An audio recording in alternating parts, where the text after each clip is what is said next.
Hello everybody, welcome to Rob's Gaming Table. I'm Rob, always on time. How's it going? Hello everybody. Yeah, weird morning. For those here live that you care about this, for those watching later, scrub ahead a few minutes. But the reason why I didn't start at noon, I scheduled the stream yesterday. I assembled a Nebula deck yesterday. I was able to play a game with it and was like, okay. I played against Venom twice. I lost, then I won. I just want to make sure I could win a game with the deck that I found online. We'll talk about the deck in a sec. But I played twice just against Venom. But today we're not sure which villain we're going to play against. I want to play against Venom again after playing the Sinister Motives campaign on the channel, which you can find linked down in the video description. I also want to play against Mysterio again, which we talked about in that playthrough, and I also want to play against the Sinister Six again. So picking Nebula.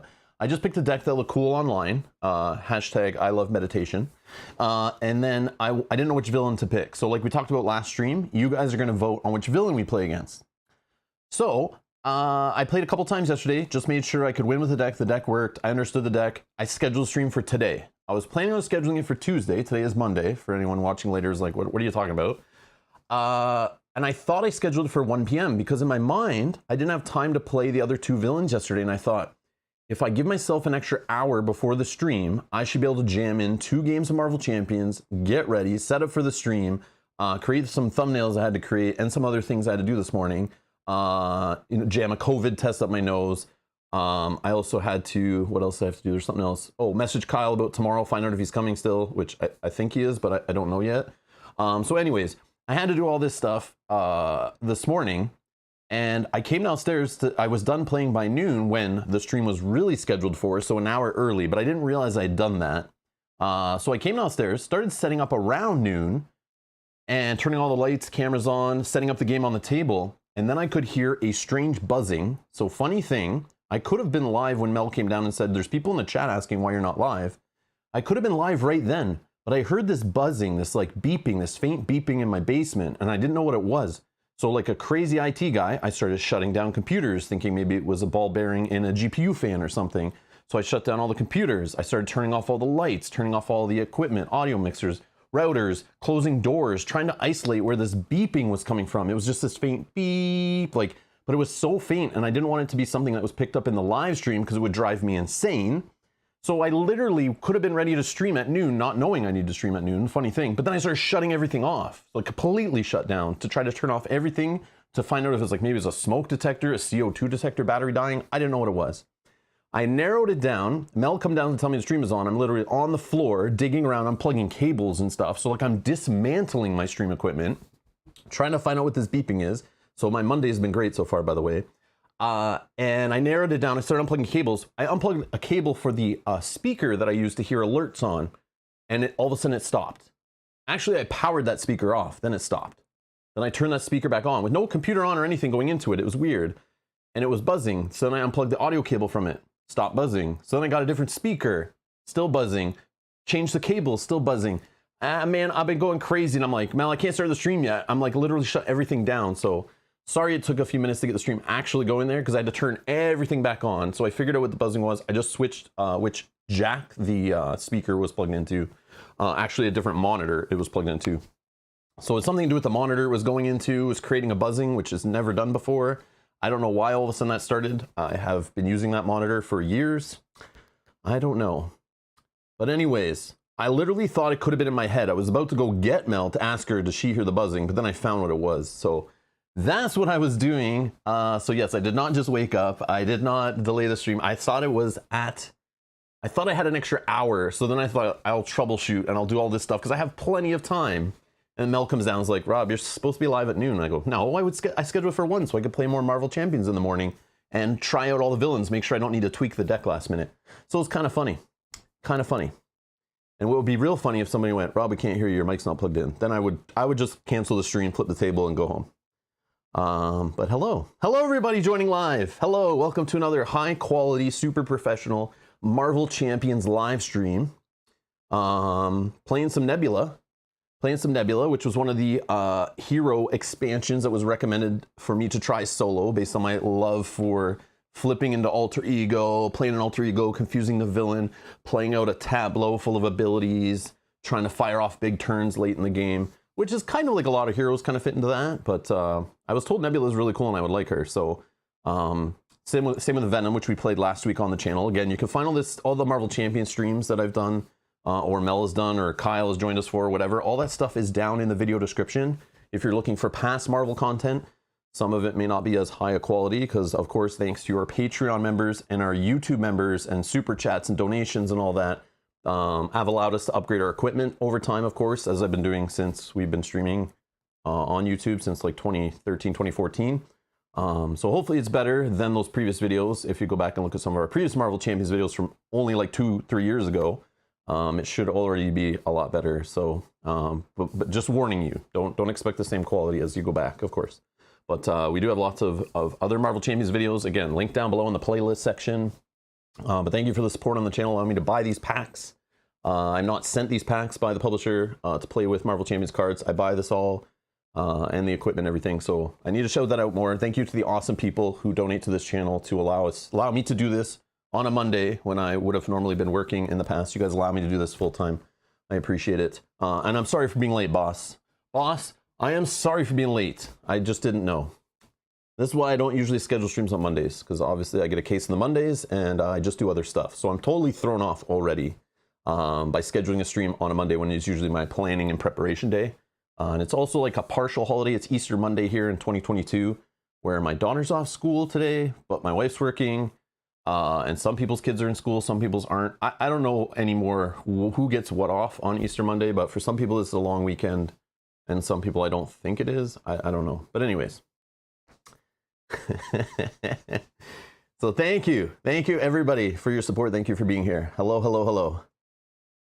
And sorry if I sound a little nasally. A jamming COVID rapid test up my nose. Literally for hours I will feel like I need to sneeze. I don't know if anyone's ever jammed one of those up your nose and twist them around for a few minutes, you know, and put it in the other nostril. My daughter got COVID last week, like 10 days ago. And we had her isolating. I was wearing masks around the house and everything. So I've been rapid testing myself almost every single day, just to make sure I don't have it. And if I do, I can let people know, like that come over and play games and stuff. But I'm still negative. But man, jamming that thing up my sinuses like for the rest of the day. And I try not to do it on days I stream. But I want to do it today before my daughter went back to school tomorrow. So yeah. So I feel like I'm going to sneeze. Yeah, that thing tickles, like it tickles my brain. I don't know. But anyways. So hopefully that'll go away during the stream if I do sound extra nasally today.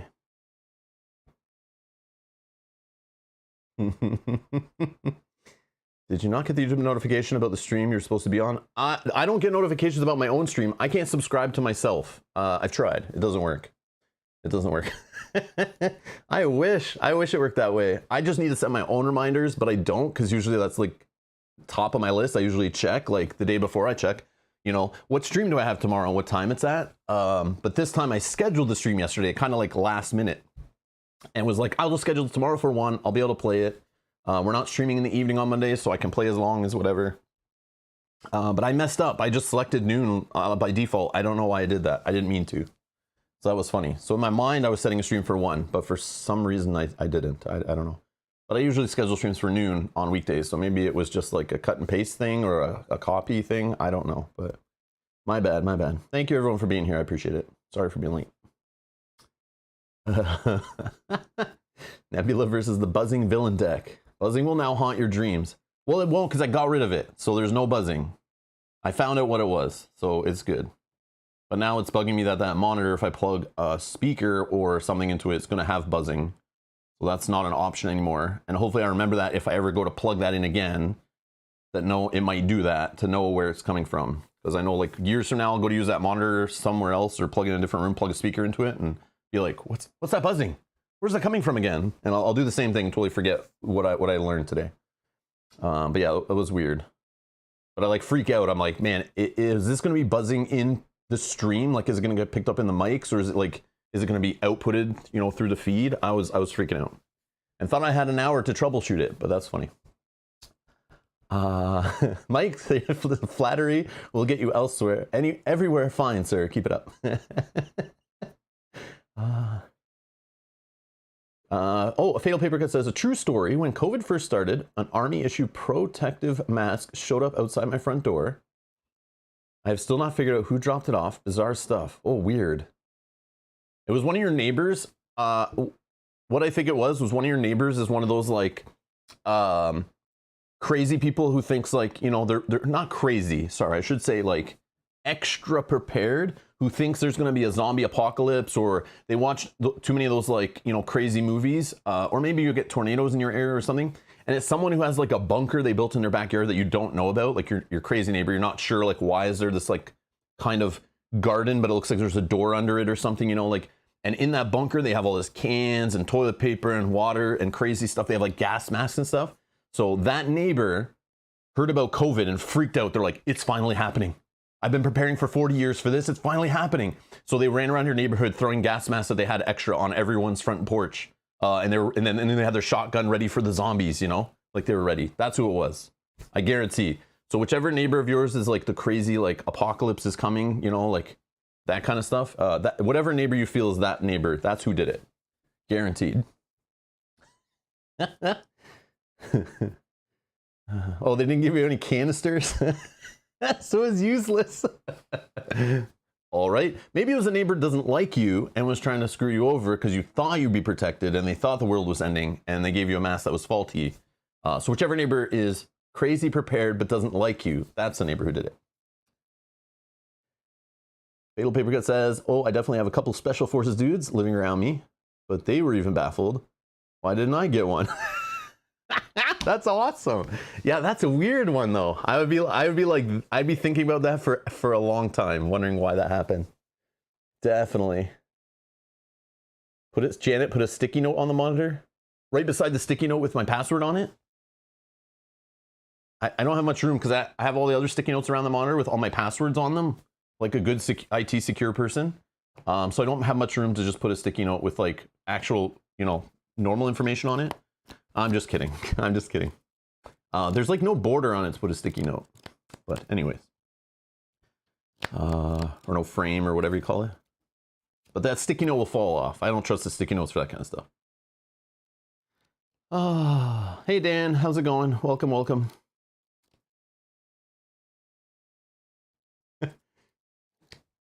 All right. Anyways, let's talk about some Marvel Champions. Welcome to a weekly Marvel Champions solo stream.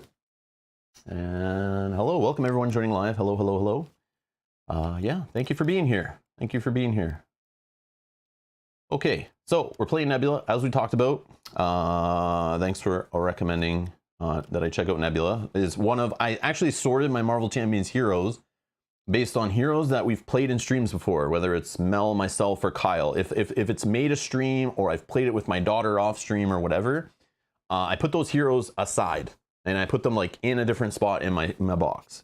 And then I grabbed all the heroes that I don't think I've ever played or streamed or seen in play on my table. And I've had a total of 10 heroes, including Nebula. So I think I'm down to 9. And we do want to stream with Ant-Man and Wasp soon, and or Scarlet Witch and Quicksilver. Mel and I want to play some 2-player streams trying out like the Once and Future Kang and maybe the Hood or something in multiplayer with those duos sometime in the near future, hopefully. But there were a few others that I've never played because I looked at Hulk. People told me like stay away from Hulk in solo, he sucks. But there was a new suit that we got in the Sinister Motives that allows you to have an extra hand size, extra health, all this crazy stuff. It's like the symbiotic suit or something like that. I debate trying him out with one of those in the deck and seeing if I can make something where he has a larger hand size when he's in hero form. Might be interesting. And who else? There's I haven't played War Machine yet. I haven't played Valkyrie. I haven't played Vision, I don't think. Vision I wasn't sure about. I may have played Vision before and I don't remember, but I don't think I have though. I don't think I've played Vision yet on stream or at all. So yeah, after this, 9 more heroes to rock through before I can play other random stuff. So that's my plan. I'm just trying to go through and try each of the heroes out that I've not played. Venom Hulk is horrifying. Yeah, it would be sick, right, Spencer? Like Venom Hulk would be awesome. It's just you can only put one of those in the deck, and like I gotta make sure I can see it, or else it's like it's kind of lame. Oh, he's fine, just not noob friendly. I'll still try him out. I want to try him out solo because again, that was when he first released, and people were like, "Yeah, you want to play him in like one of your multiplayer streams? Don't play him solo. He's not that great." But then I thought maybe after cards released, other heroes packs came out, other campaign boxes, maybe there's some cards you can build him with that make him a little more stable. So we'll see. We'll see. Oh man. All right. So let's talk about the deck we're playing with today. So this is another one. When I search, you guys know me with this whole theme lately of being in alter ego form. The card Meditation that comes in the Vision pack that I played with during our Sinister Modus campaign and fell in love with using with Miles Morales Spider-Man. Where is it? It is right here. Of course, the picture doesn't work. But it is the alter ego action. Exalts your alter ego to play a card from your hand, reducing its resource cost by 3. Okay. So I know it's you know, it's a debated card. Yogi will make fun of me, of course. As he probably already is. I know it's from the Vision pack, and I haven't played Vision yet. I know. So what I did, just to be funny, because it's a theme lately, I've been having fun with that card, playing expensive cards in my deck pretty fast, if I can see the meditation correctly, right? So of course I started searching for Nebula and found out she came with Justice, I believe, and that seems to be the most popular aspect to play with Nebula. So I was like, all right, I'm down. Solo, Justice, I love Justice. It's a pretty solid solo way to play, I think. So of course I searched, and then I went, wait a second, I gotta search for decks that use meditation. And so I did that, and I think this was the only deck that came up the other day. And again, it's from user DSR24718. Everyone knows, you know, DSR. Thank you, DSR. I should leave comments on the videos to thank them for posting these decks to allow me to have a starting place, right? And then I tweak from there. But this one, I only put it together, sleeved it yesterday, and played it a few times. I played it this morning and was able to beat Sinister Six barely, I feel. But again, I'm still new with the decks, not the greatest with the game, and I was able to beat Mysterio barely too. Hopefully it goes well today. We'll see. They're all pretty challenging. This deck, I don't have a full handle on it. I don't know if it's the best deck. I don't know if it's using all the best cards, of course, but it has meditation. So obviously I'm going to play it, and you guys are going to have some fun yelling at me for not playing maybe the best way or the best cards. So that's all good as long as you guys are getting some entertainment out of it. Oh man. So yeah, so not a huge write-up on it, but it's all pretty straightforward stuff. We got our sonic rifle in there again, as you guys saw. So the deck is linked down in the video description. So if you want to check out this deck list, open it up, copy it, whatever, maybe leave a comment, say, hey DSR, thanks for posting all these meditating decks. So this is the Meditating Outlaw. But I think DSR went in here, and I don't know if they made a deck for every single hero. Let's see if I can. Oh, only 5 decks. Let's see. Do they all have meditation in them?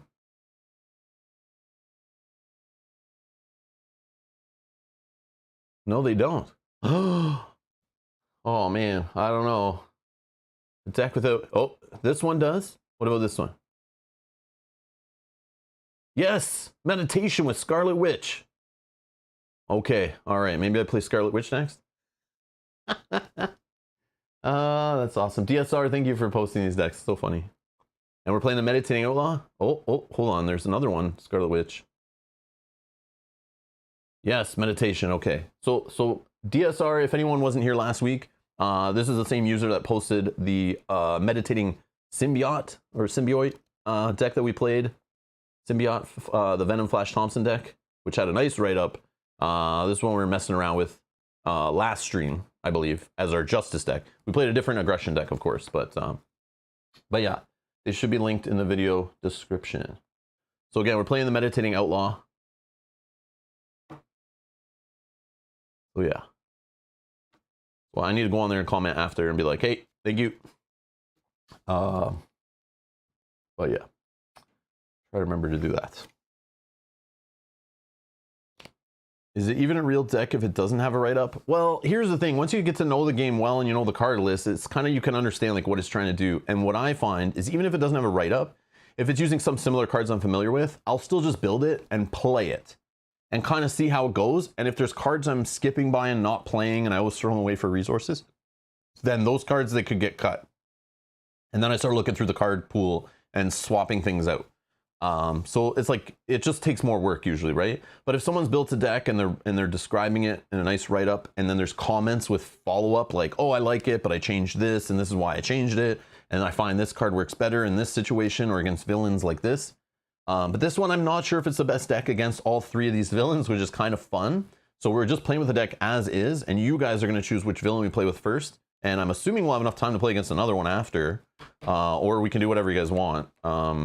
Play against like expert version of the same villain. I don't know. We can do whatever. But we're just here to play some Marvel Champions and chill for a few hours. So welcome to the stream if you're new. Hit that like button. Hit that like button.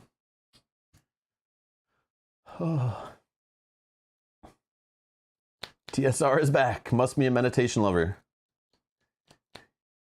You should slip into their DMs. Hey Sailor, thanks for those meditation decks. You and me think alike. All right. So got our standard set here I've just been playing with as I'm talking. Okay, so we're gonna do a poll now. So again, these are villains from the Sinister Motives campaign box that recently came out. So we have Venom. We played with this one on stream. This is the second scenario in that campaign. Mysterio is the third, I believe, scenario in that campaign. But we're not playing with campaign rules, obviously. We're just going to do standalone today. And then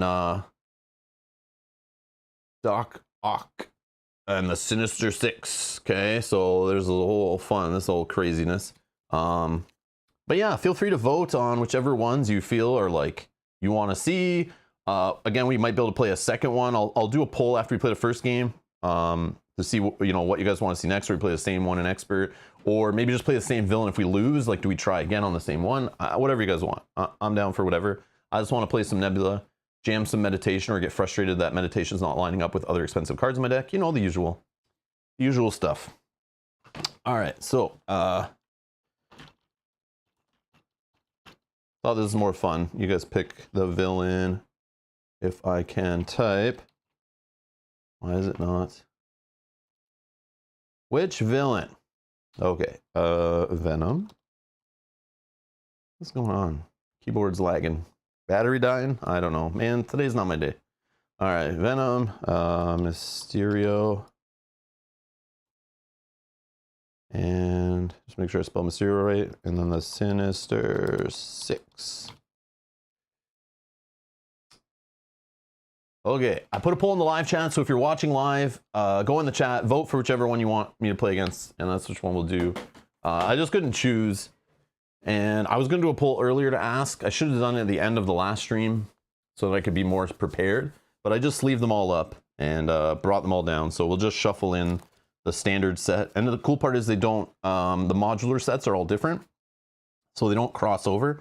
So even if we switch, we just have to take out the standard cards, our obligation, and we can play whichever one. We'll just shuffle it in.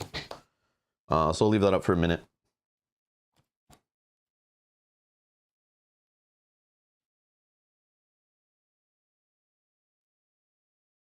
Yeah, that's cool. Yes, I agree. The Sinister Six encounter is neat. I agree. The modular encounter set or whatever is neat. Yeah, I heard it's supposed to be snowing, I think around here too later. I think, which is weird.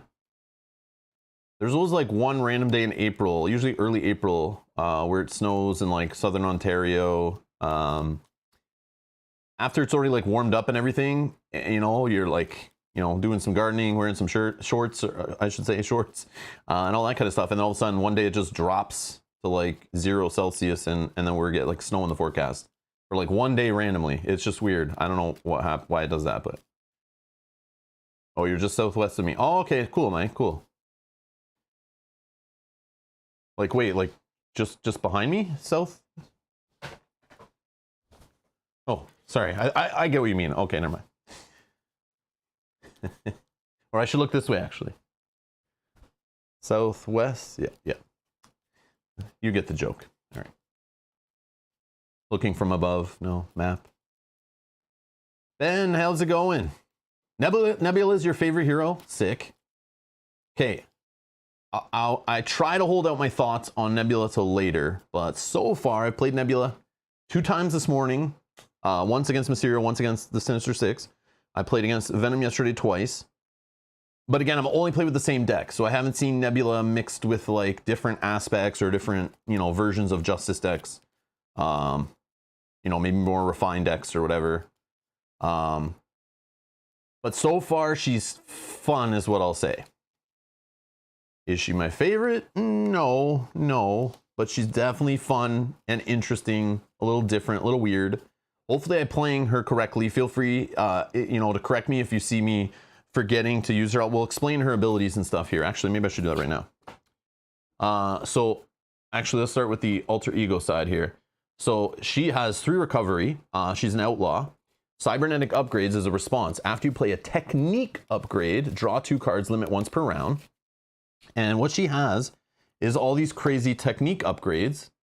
They all cost 1, I'm pretty sure. They say technique there in the trait.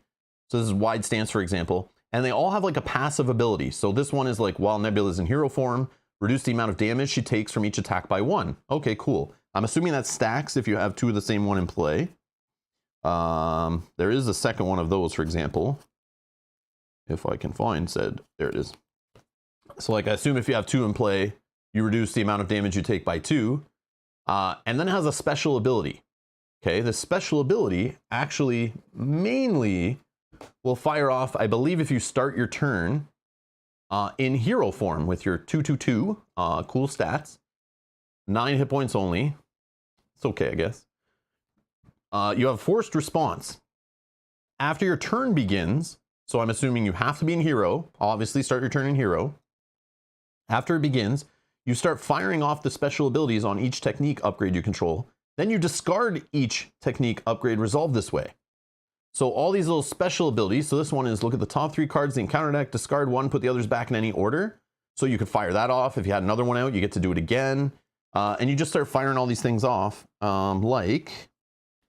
There's this one that has a passive. While Nebula is in hero form, her attacks gain piercing and overkill. She has a thwart on here, remove 3 threat from a scheme. So it's not like the normal, like kind of boring, give her a few event cards. She plays them to like remove a bunch of threat. Here's a couple event cards in her arsenal to remove, deal some damage.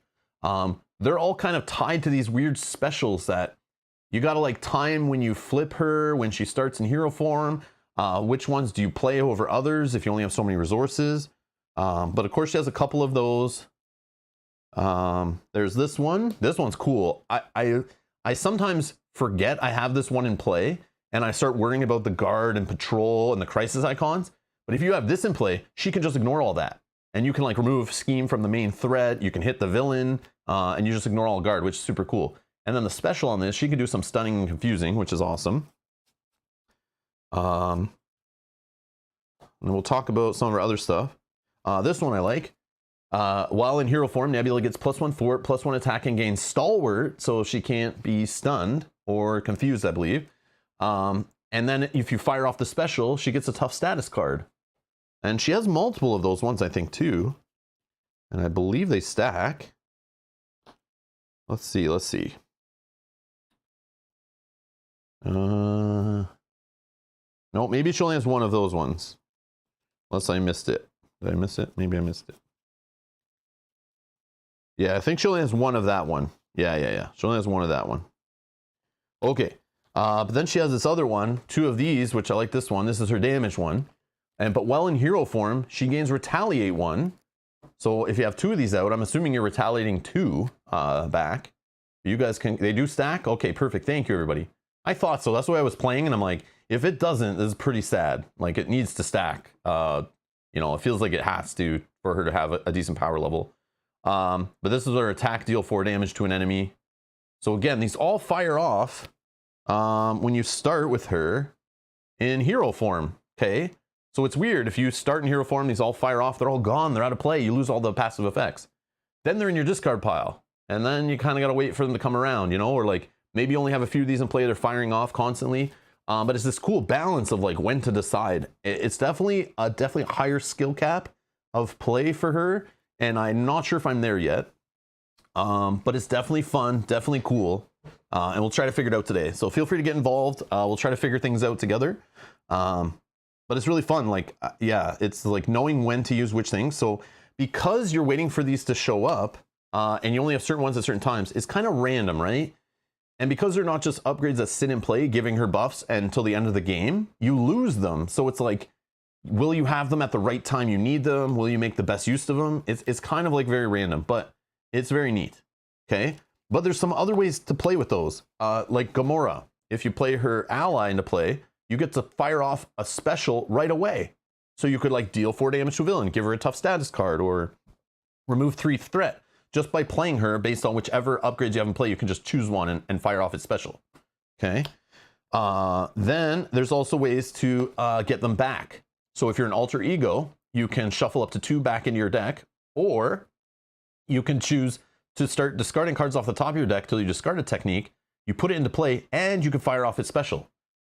Again, very random. I've pulled that off a few times where it's like, okay, I hope it's a damage one, hope it's a damage one, and then it comes off and it's like, oh, tough status card. Okay, still okay, but like not what I was looking for, but it's very random. And sometimes it can like drill through half your deck depending on what's going on, right? But it's your choice. So you can just shuffle some back in if you're like, have just used some that you want to get back in play soon. But she has a couple of these cards, really neat. And then there's this card, which I hated the first time I was playing with it because I felt like the hero action restriction on it was kind of annoying. Because I would like, if you watch this deck with this whole draw from this, she has like draw on here. I have Avengers Mansion. She also has oh, what was the other way? I think maybe that was how I was drawing cards. Oh, like Nick Fury and stuff, right? Sometimes I flip and I draw off the alter ego ability, and I draw into this, and then I'm like a very sad panda where I can't play this because I've already flipped into alter ego. But man, when you get this, when you're in hero form or you have it and you line it up, you can choose X techniques. So you can fire off whichever ones, and I love how flexible it is, where you spend whichever resources you want to fire off whichever ability you kind of need, or multiple. I one time fired off 6 abilities because I needed them at the time. And then the cool part is you flip to hero, or you stay in hero. Sorry, you stay in hero after you play this. And then the next round, they fire all off and leave play. So sometimes you can do like heavy damage turns, 2 turns in a row, or like remove lots of threat and stuff. There's just like a delay to it. This deck and this playstyle, you need to like plan a little bit. You need to make sure you're in hero form at the right times. And there's a lot of luck. I feel like a lot of luck, but man, it is fun, very fun. But there's three of this card in the deck, and I love it. I love it. This one's fun, but sometimes it just comes up at the wrong time. But as I played her more, I started realizing like, man, this card is like freaking amazing. Amazing. But the first couple times I always had it in hand when I already had flipped to alter ego and I drew into it and was like, well, that's useless. Or sometimes you get this in your hand and you have no upgrades because they just fired off. You know what I mean? Like you drew this up at the end of your turn. You start the next turn, you're in hero form, and then boom, they all fire off. You have no new ones in hand. So then this kind of feels bad. And sometimes I hold this card to try to get it to fire off at the right time. But it's just fun. It's just like fun planning and stuff. It's really neat. She also has like a nice little resource card here. So she can generate like any resource. So if you're playing like the kind of decks that require cards that are like, where is it?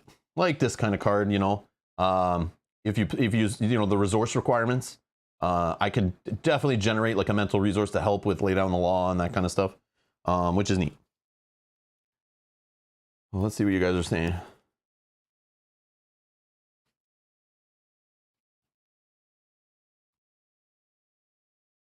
Ben says, the techniques are the best bits. You have to think a lot about which ones you'll use each turn. She's just so interesting. Yeah, it definitely is interesting. I'll give it that for sure.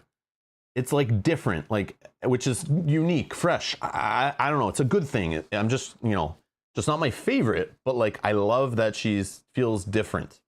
Because sometimes you need that. If every hero was just released and they're like very similar, then it's, you know, it's kind of lame, right? All right, let's find out what villain we're playing. I'm going to end the poll. Or villains, I guess. Thank you, everyone that voted.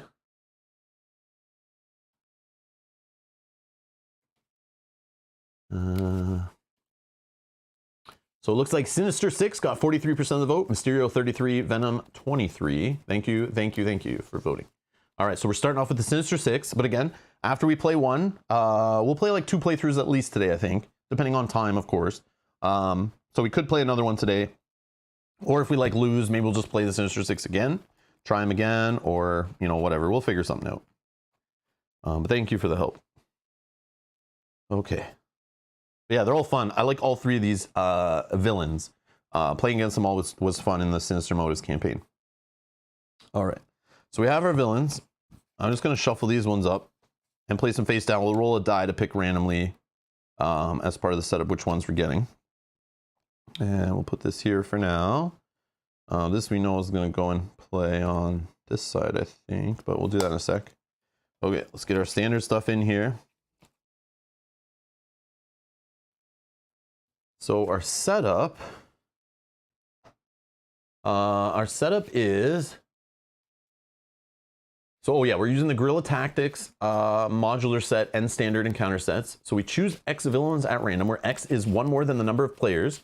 Put those villains into play, place the active counter on the villain with the lowest activation order value, and set the other villains aside. Put the light at the end, side scheme into play, trap, side face up. All right. So out of these villains, we're going to roll a die. And we're getting 2 of them, right? As we're playing 1 player, and it's 1 plus a 1. So we got a 4. So 1, 2, 3, 4. So we're starting off with Kraven the Hunter. Okay, so he's activation order 4. After Kraven the Hunter attacks and damages you, choose and discard 1 support upgrade you control. Move the active counter to the next villain in the activation order. And when defeated, remove 4 threat from a side scheme, 7 threat instead if no other villain is in play. Set this villain aside. Okay, so there was some discussion. I saw on our live stream we played against these villains, this scenario. There was some discussion in the chat, and we were trying to figure something out. Then I saw that someone from the chat went on like Reddit or Facebook later in one of the groups and was asking about it, and nobody was like 100% for sure, it seemed. But my understanding is if this forced response only fires if the text after it is satisfied, right? Like you're responding to something. The force just means it's optionally responding to what the condition is, right? So after he attacks and damages you is the condition. So if he attacks me and doesn't damage me, which I'm assuming is damaging my identity, my little dial here, if he attacks and doesn't damage me, I didn't reduce this, I assume I don't trigger this forced response because this condition isn't satisfied. Because you can't respond to something unless you've satisfied what you're responding to, right? Like, so if he doesn't attack me or he attacks and doesn't damage me, I'm assuming I don't trigger this at all, which means I won't read this move the activation counter, right? Because there was some confusion here. Some people were thinking that this response, even if he attacks me and doesn't damage me, like I block with an ally or I have a tough status card, that I still would move the counter because it's in a different sentence. But I would say BS because it's still in the same paragraph. It's still part of the same response. And just like a response you have to, like, if the villain attacks and damages me, draw a card, you know, a non-forced response, I'm not able to trigger that response unless the condition is true. Therefore, I wouldn't be drawing a card if he attacked me and did not damage me, right?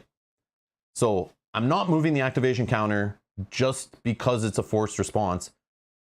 And that's what some people are thinking, that it keeps moving even if you're able to block the damage. Okay, so that's how I'm going to keep playing it, because if that's not how it works, that breaks every LCG rules lawyer thing I've learned in the last 10 years playing these games from FFG, competitive or cooperative. So that's how I treat responses in games, right? They have to respond. They only fire if the thing they're responding to is actually happening, right? So that's how I'm going to do it. So if we can block them, prevent the damage, have an ally soak it, whatever, the activation counter will stay with the same villain. So it allows you more ways to kind of manipulate the scenario, which is really fun. But I just want to talk about that because that was brought up in our last stream and I saw it in the comments and stuff. So I just want to make sure we're all good there. Okay, let's find out our next villain. So I'm being confirmed Confirmed in the chat. Okay. Yeah. Dan says Craven will hunt you until he tastes your blood. Yep, sounds legit. So thematically, everyone's good. Everyone's good. Yeah. Okay. Perfect. Flynn says still part of the entire response, hence the term response. There must be something to respond to. Bingo. Yep. Yep. Breaks the code in the card and if statements. Yeah. Whew. All right, villain number 2. Dr. Octopus. So he actually has different stats. He's scheming for 2 instead of 1 like Craven was. Still attacking for 2. Force response after Doc Ock attacks and damages you. Place 1 threat on each side, or each scheme. Move the active counter to the next villain in activation order. Same when defeated text. He's only 8 hit points. So we now need to put these guys in order. So we got activation order 1 and 4. So we'll just throw, let's do it like this. Let's do this yellow one. So activation here. And then we got 8 hit points on this guy. This one has 9 hit points. Okay. And then we need this side scheme, which is a permanent hinder 10. So it's starting at 20 on this side scheme, light at the end. The players cannot win unless they escape. Forced interrupt when the last threat is removed from this scheme. Resolve the ambush ability on the main scheme. Flip this card. The players escape on the other side. So we need to escape. We need to run. It's a trap.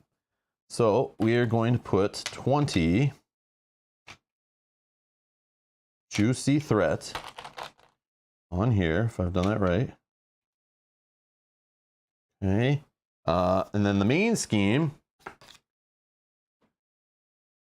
is Sinister Synchronization. The ambush ability is a special. Choose a set-aside villain at random. Put that villain into play. Place the active counter on it. In expert mode, place 2 threat on light at the end. We're just playing standard mode right now. Force interrupt. When a villain would activate, if no villain is in play, resolve this card's ambush ability and continue that activation. So this ambush ability gets fired off from other cards in the deck also, but it will be fired off. It's a way to keep villains constantly coming into play or coming back into play, which is neat.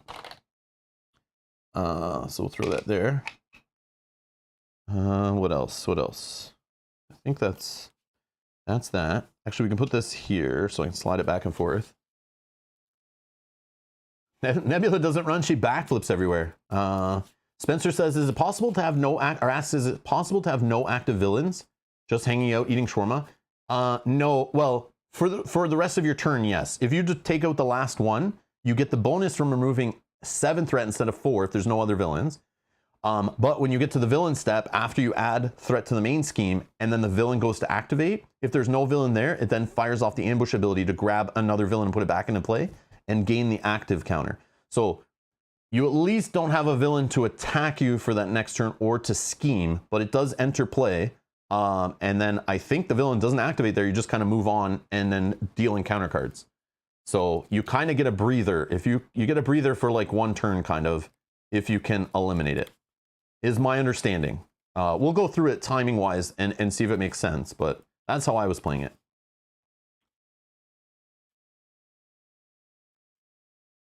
So Flynn, you only move this counter when you're told to move the counter. But again, if they don't attack and damage you, you don't even read that response. It doesn't even fire.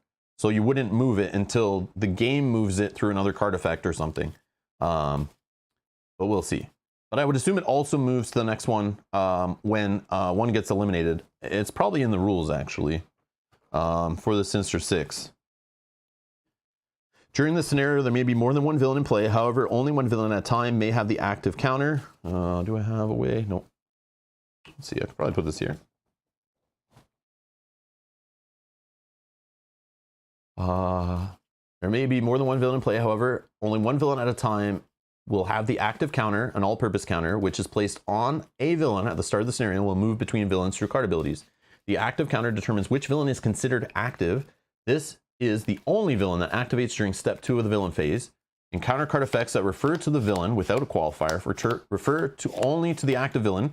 Card effects that specify the villain who best meets a certain condition, such as the villain with the highest activation order value, or the villain with the most remaining hit points, refer to the specified villain regardless of which villain is active. After the villain with the active counter is defeated, move the active counter to the next villain in activation order. If no other villains are in place, set the active counter aside. And then there's this whole, each villain has the activation order X. This text determines the order in which the villains activate. When instructed to move the counter to the next activation order, move it from the villain who has it to the villain in the next ascending value in the order.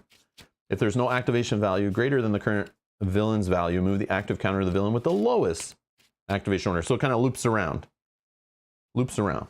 So that's all it says on that. So I think we can attack any villain, we can stun any villain, we can do whatever we want. That's what we're doing before, so that's the way I'm going to treat it. Oh, it does say on the scheme too.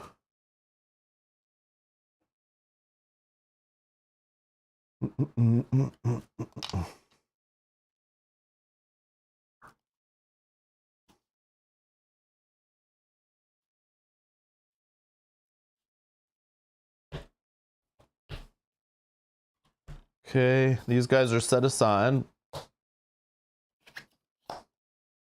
Oh shoot, forgot to shuffle the obligation in. Fun times.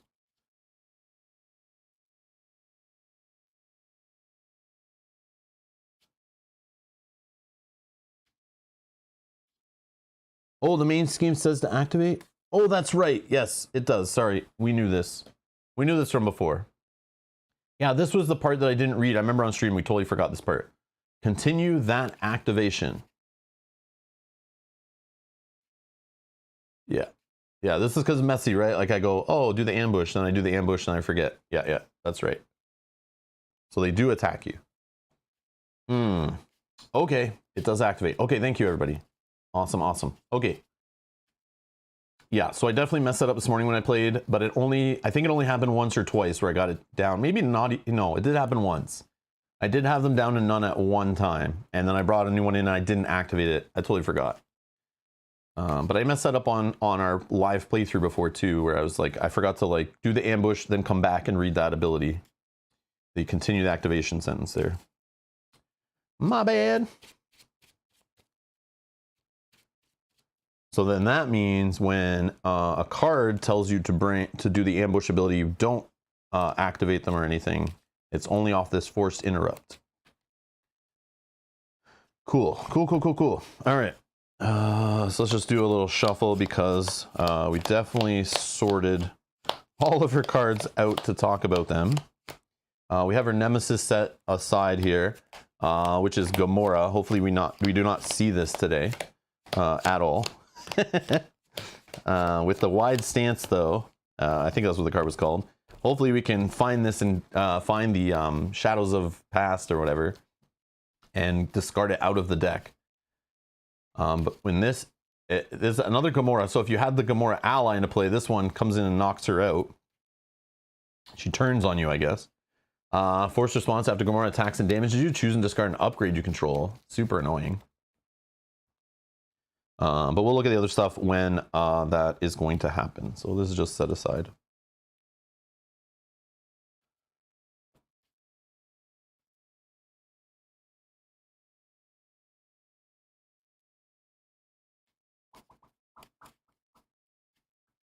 Okay.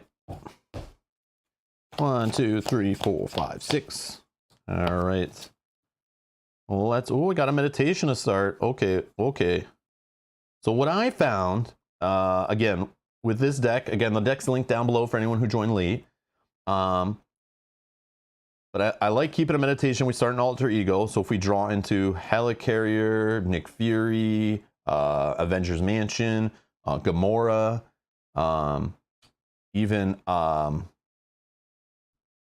forget her name, comes into play and stuns somebody.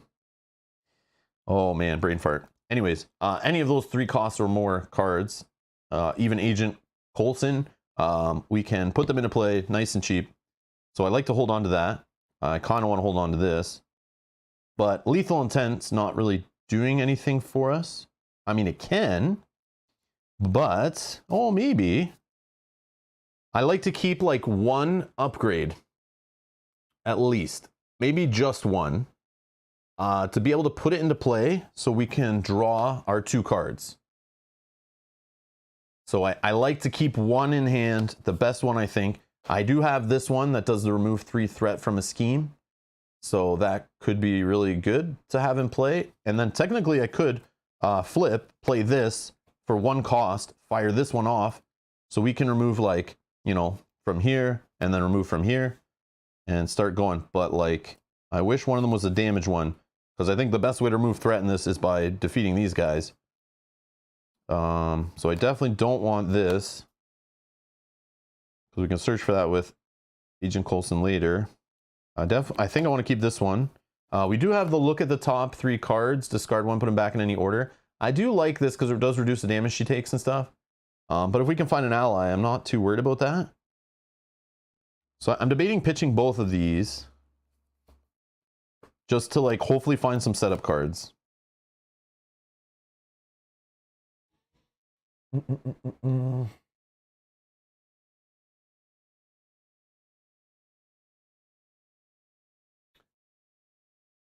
Oh yeah, that's true. I didn't even think about that.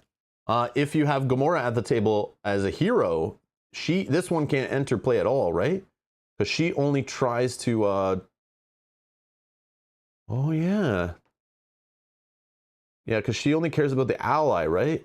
So she can't even come into play to fire the Force Interrupt, right? That's how it works. That's cool. Hey, Silverthorn, how's it going? We're just getting started. We're just talking through our Nebula deck, trying to find out which villain we're playing today. The chat voted we were playing against the Sinister Six. So now we're good to go. We're just doing our mulligan. I think I'm going to get rid of both of these. And let's draw. Daughters of Thanos.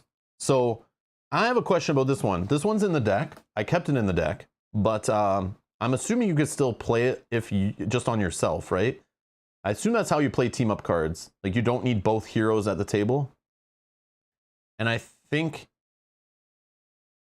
or do I have to have both in play? I forgot to look this up.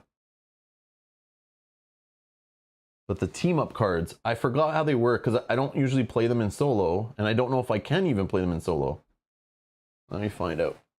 I'm sure you guys know, but I know. Is it not in the rules reference? My ally counts. Okay. So then I should not keep this, right? Or I have to keep it now because I'm drawing after mulligan. Whoopsie. So it's doing nothing unless I find her, right? I need my Gamora hero in play. Okay, perfect. Thank you. Yeah, I wasn't sure. I was going to take it out because I was like, I don't know if I can even use this without Mel playing with me to do the team up. I never even thought about the ally making it work. I was just tossing it if I didn't have Gamora. I was like not sure how to use it, but again, it's got to like line up, right? Okay, so we didn't get a big juicy expensive card, but we'll get to draw off of this. So let's just roll. Okay. So we are going to, I guess we'll just play this one. We'll throw away crew quarters. To play this, when we play it, we draw 2 cards. Oh man. Oh, we're not getting it going today. All right. Let's I don't know. We have no other way to draw because we didn't get Gamora. So let's do combat ready. We're gonna start pitching cards off the top. We got the deal damage one, so that's gonna come into play. And we're doing the second option on this. So discard cards from the top of your deck to discard a technique, put it into play, then resolve its special ability. So we'll do 4 damage on. Let's do it on Doc Ock, I think. Okay. And then,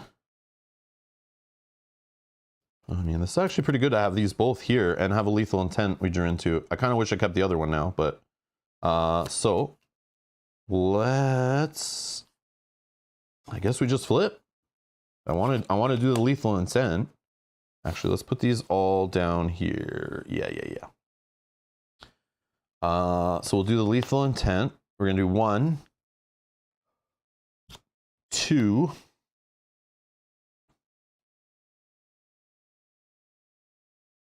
Yeah. And we'll just fire it off. And then we'll remove. Choose up to X technique, upgrades you control, resolve each of their special abilities in the order you choose. Okay, so we'll just remove 3 threat. I'll just remove 3 from here. Okay, and that'll do 4 damage. We'll take out Doc Ock. And remember, when we defeat Doc Ock, we'll remove 4 threat from a side scheme. So we'll take away another 4 here. We'll set him aside. Move the counter over. And then I think we will, let's just thwart here on the main scheme with Nebula. So she has her attack scheme, piercing and overkill. And while she's in hero form, she gains retaliate 1. So we gotta remember that. Hopefully I do remember that. Okay, do I hold these 2? I don't think so, because I'm not starting in alter ego form, but I'll probably flip back, right?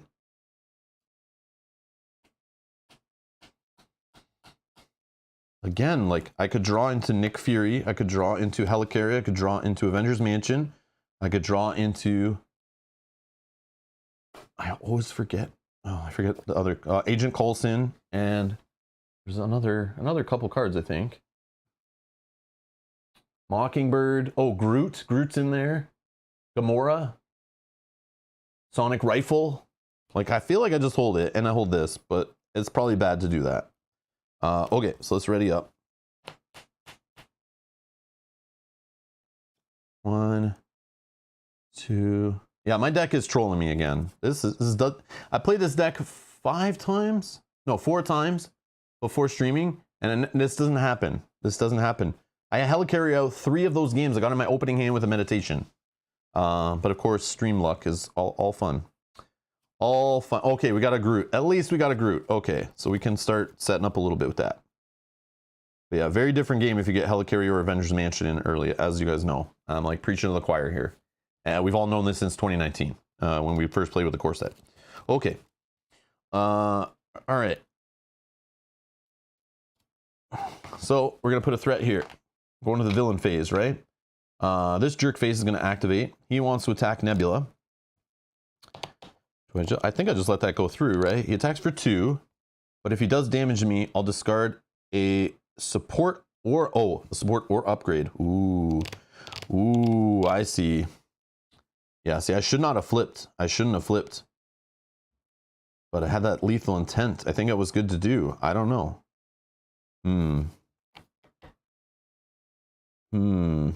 I guess we can get rid of this one. It's not the worst, right? Not the worst. Okay, I'm gonna eat it. I'm gonna eat it. So he's attacking for 2. Oh, we got a life-size decoy. These guys are super annoying. They don't... Oh, in expert mode, they gain toughness. Just realized this morning I kept giving him a tough. Whoops. The engaged player cannot thwart side schemes. Yeah, so that's good, because this guy comes into play. He schemes for 0, attacks for 0, so we don't even do that part, right? I'm taking 2 damage. So if I would have defended, I would have been fine. I'm going to discard an upgrade I control, discard the threat one. Okay. Now we draw an encounter card.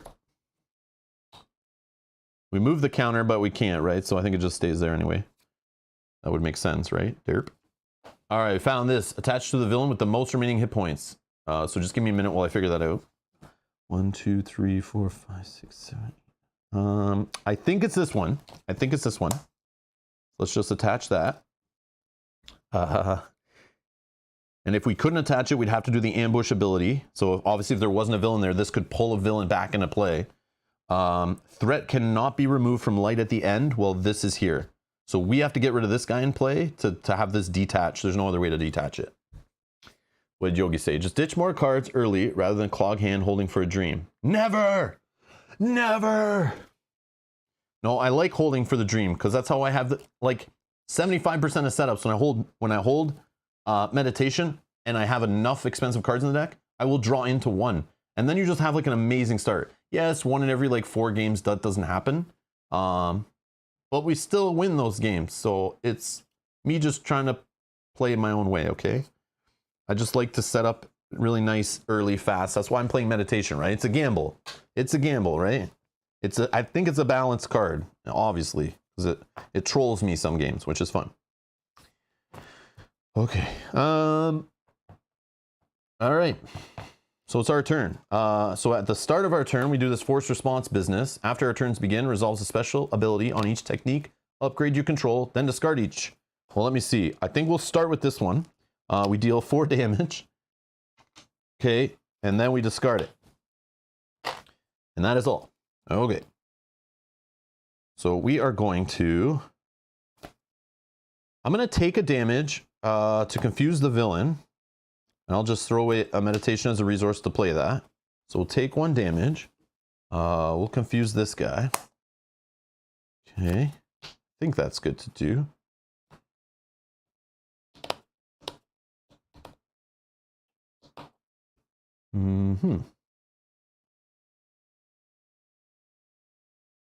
Oh, you know what? I should hit this guy instead. He needs to go because we can't get rid of stuff on here until he's gone, right? So yeah, let's put this guy back to his 9 or whatever he was at. What was he at? He was at 9, right? Where is it? Yeah, I think he was at full health. We want to hit this guy with that 4 damage, right? I forgot about this guy. We need to get rid of him. Yeah, because he has this stupid... the engaged player cannot thwart side schemes, which is the way we're trying to win.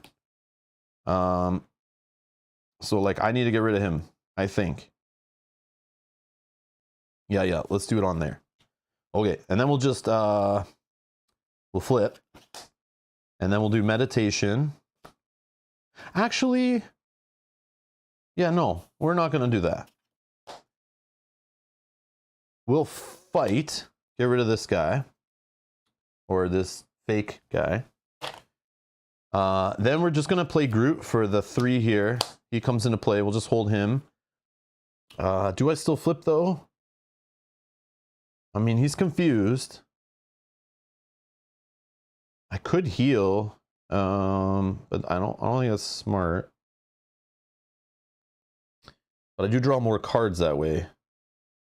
Yeah, I want more cards. All right, we're going to flip. And we'll just leave Groot chilling. 60% of the time, your setup works every time. Agreed, Ben. Those are solid stats. Now, Ben, I know Nebula wants to flip a lot, but do I want to flip a lot? I do. I really do. I'm like really behind on setup here. I'm really behind on setup. All right. So let's draw. 1, 2, 3, 4, 5, 6. What do we get? Oh. Hey guys, I found our cards we want to play with meditation. When I see stuff like this makes me want to quit card games completely. But 10 years later, I'm still playing them. Dear deck, F you. All right. Anyways, okay. Bad shuffles. Okay. All right. So we get a threat here. Villain phase business. This guy's confused. We'll just remove that. Draw an encounter card. Oh man, what's this one? When revealed, we're an alter ego. The villain with the lowest activation order value schemes with plus X scheme, where X is equal to the total scheme of all other villains in play. So he's just scheming normal. There's no other villains in play. So he's just scheming for 1 plus boost, and it gives him 2 more. Oh, there's our obligation. That's nice. See ya. Bye. Bye, obligation. So that's 3 total. So this is going up to 5. That's a little scary. It moves at 8.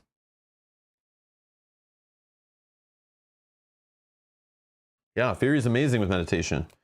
When we have, I should have held it. I should have held it one more time. Damn it. All right. So it's our turn. Why am I not ready? I should be ready, right? Yeah, I should be ready. I didn't exhaust or anything. Yeah, I just forgot to ready myself up, I think.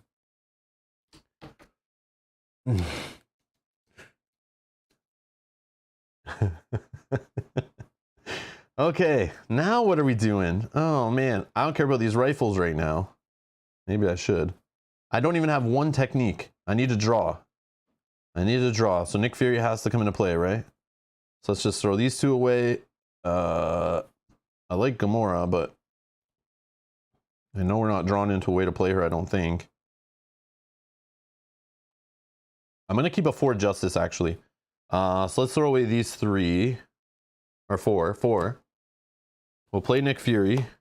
He'll draw us 3 cards.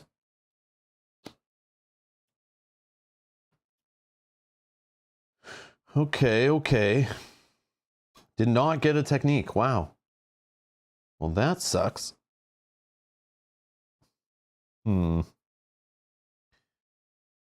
we can't even get Avengers Mansion in play. We do not have enough resources. So, hero action.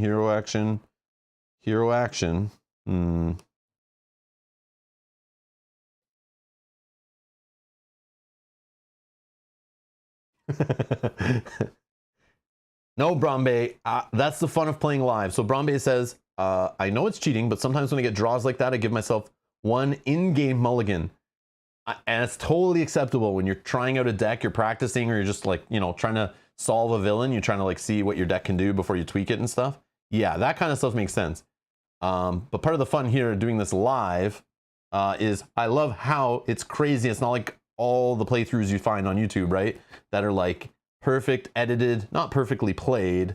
But you don't, I find whenever I search a playthrough in the past when I was learning of Hero, which I don't do as much anymore. I just like to play it myself to kind of see how it works. And just use Marvel CDB to find decks and write-ups and stuff. It's just quicker, I think. But I remember watching playthroughs, edited playthroughs, and I'm always like, man, they really like crushed that villain, or they did really well, or it was a really close, cool game. But you're not going to find many like crushing deck crapping on you, falling apart losses. But playing live, like it's just how it's going to happen, right? I'm not going to like, oh, the game went bad, my deck crapped on me. I'll just play another one on video, edit that one, and upload it. You know what I mean? You know, to show off the villain, to show off the deck better. You know, like you want your best on the internet usually, right? But here you're not getting that. Here it's just like a hangout. We're just having fun. And card games, your deck will crap on you. No matter how well you build it, it just will crap on you sometimes. So I like how it catches that in the live streams. I think it's fun. All my frustration right out there for everyone to see. Okay, so I think, man, I want to hold this, but I know like trying to play it's gonna be like slow me down too much, so I don't think I do. And I just hope on the second run through of my deck, maybe I'll get to play that stuff. So we can't remove anything from here. We got to get rid of this guy. So can we do that with 2, 2, and 2? That's 6. He is 9. And we have no way of doing damage here on these cards. So I can still remove threat off here, which is kind of what I wanted to do. So let's just flip. Yeah, so we have Groot to protect us. So let's do it this way. I think I'll still take a damage and confuse the villain. No, I'm not going to do that. No,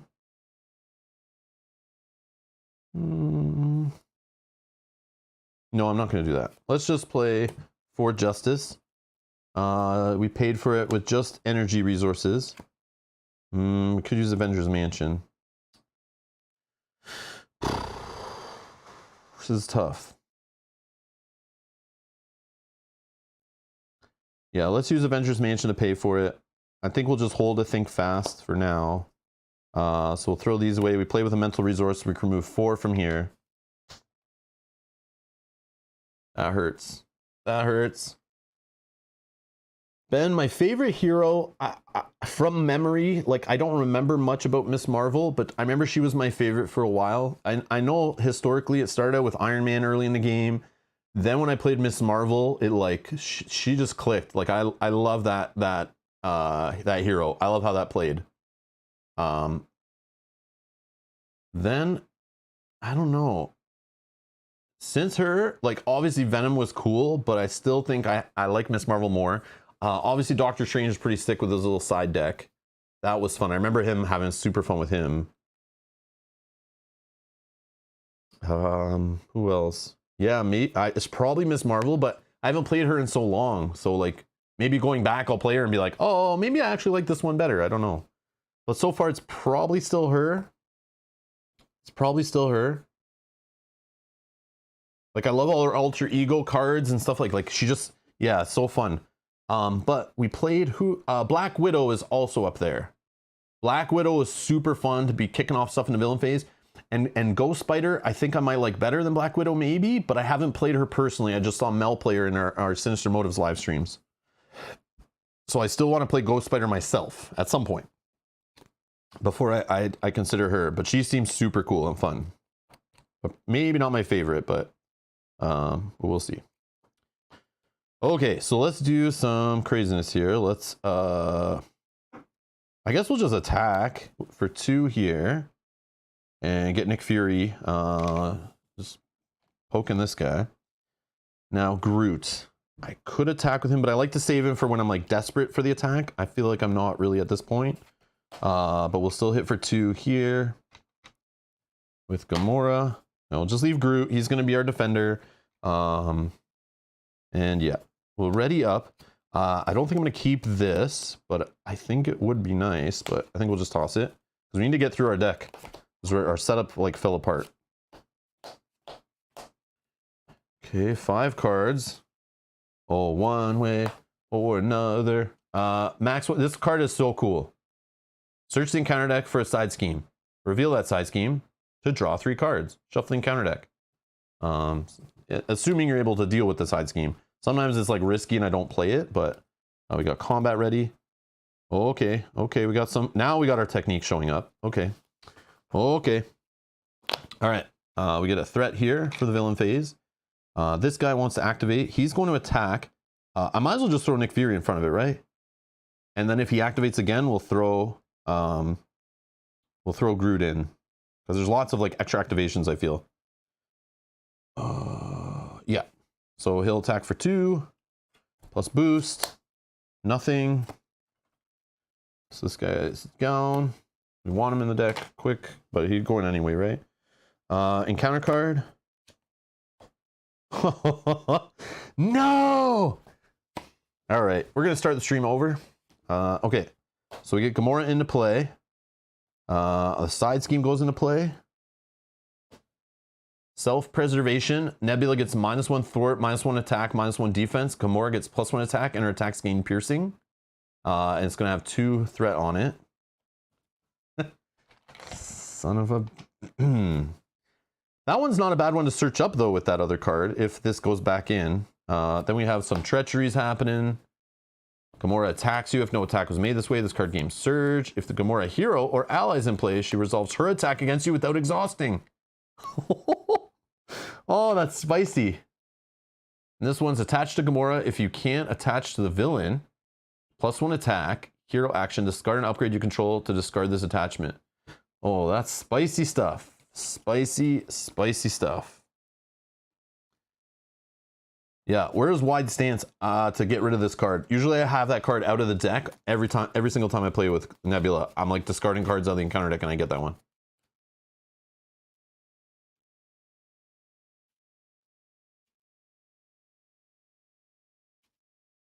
The only thing, like I know you guys are saying like Nick Fury, that's what he's for, just throw him in. But what I've learned lately playing this game, sometimes there's things that come out and force you to discard an ally, and I don't have all the villains cards memorized for every scenario in the game. Surprise.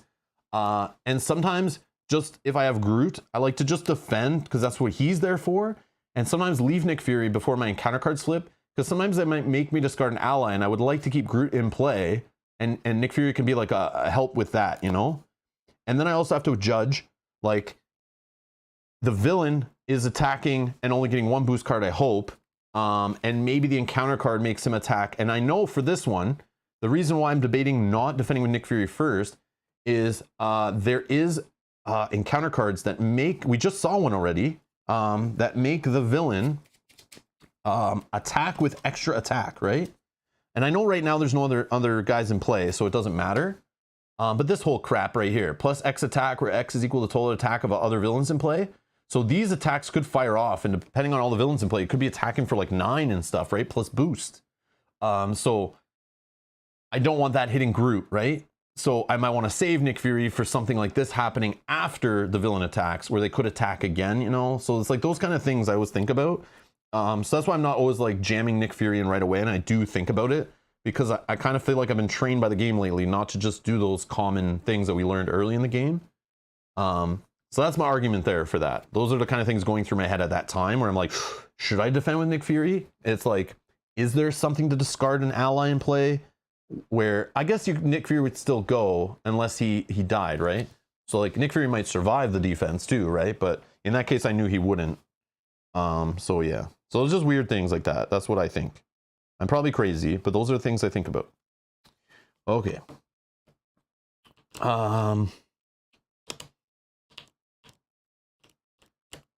So yeah, she doesn't go. So it's our turn. Okay.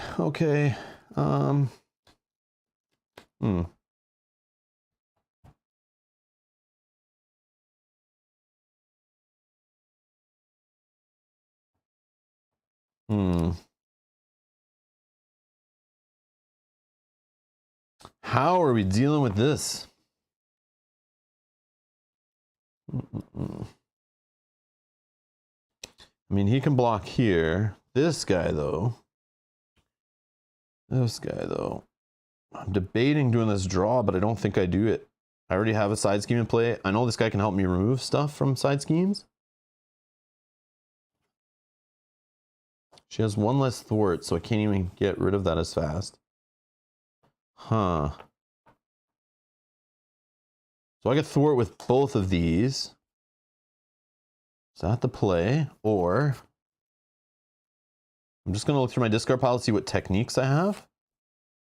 Because maybe I have the technique that removes threat still coming. One of them. So I have a damage and a threat. Okay, hold on. Damage and a threat. Yeah, so I could get the damage or the threat one, I think, is all that's left in here. And maybe... Yeah, I think it's just those two, but I could be wrong. I might be forgetting one. But I feel like I just have two techniques left in my deck, and one is the threat, one is the attack. And Combat Ready would fire one of those off, so that's pretty cool. So I might do that. And if it's remove threat, I could do it from here or here, but I also could play this now while I'm in hero form, just to draw.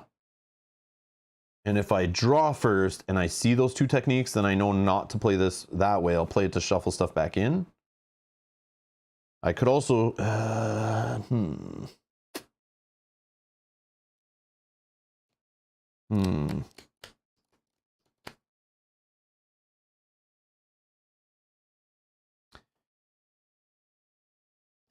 Yeah, let's do this. Let's just thwart on both these ones. And we'll get rid of this. Okay. I don't think I have the card that lets me draw off that. No. Okay. Then I'll go hunting down a side scheme.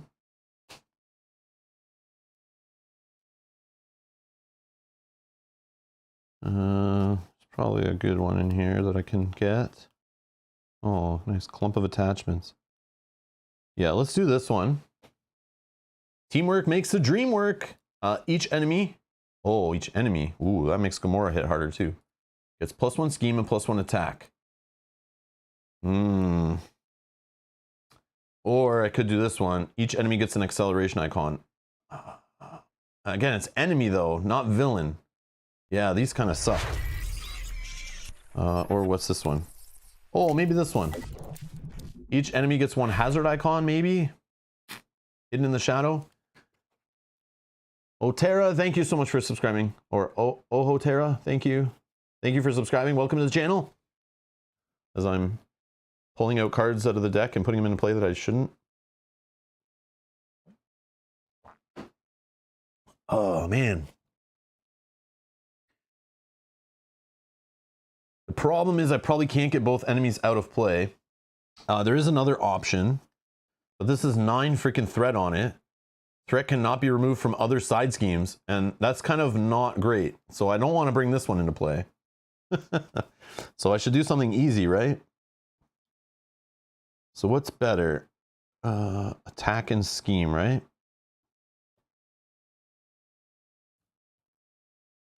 I think I go for this one. But then again, this one's only 4. I might be able to get this one out of play, maybe. Maybe. Probably not, though.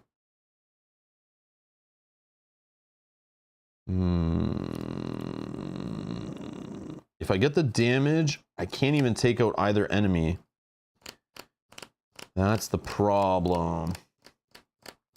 But I should be able to draw into some justice stuff.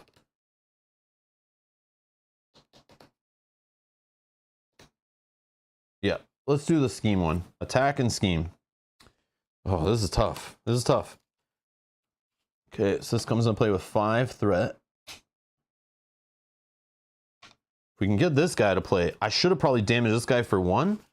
Because if we can get rid of this guy, he'll remove like 7 from a side scheme. And that would take care of that. But I already did my attacking and thwarting and stuff. I shouldn't have done that, maybe. Yeah, I might have messed up. But we'll see. We'll see. We'll see what comes off the deck when we're in alter ego.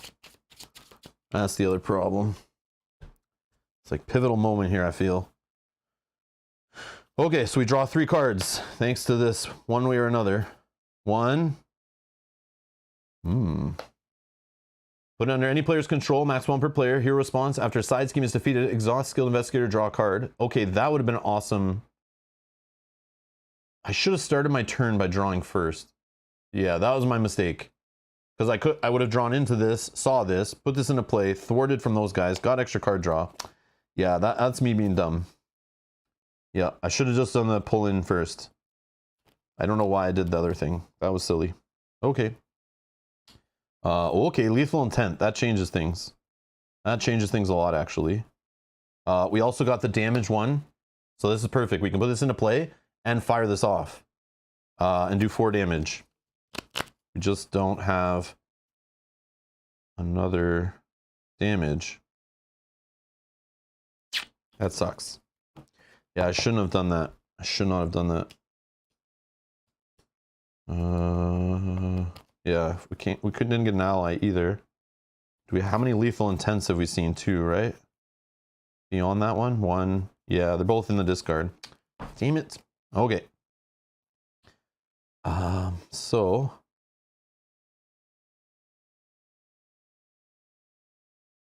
or do we just confuse the villain?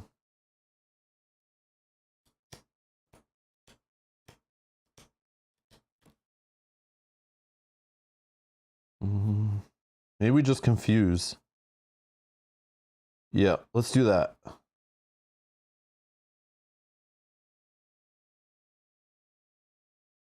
Okay, we're gonna throw away this upgrade. Play this one. Choose to either stun or confuse an enemy. And while in hero form, Nebula ignores the guard keyword, the patrol keyword, and the crisis icon. None of that's in play right now. Okay. Then we're gonna play lethal intent. Actually, no. Let's throw this away too. We'll play this one, and then we'll throw away this one. And this one.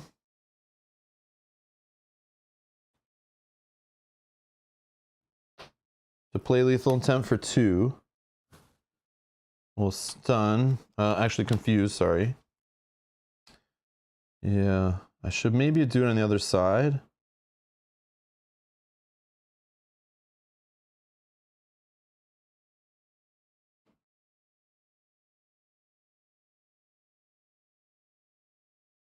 I don't need to flip, actually.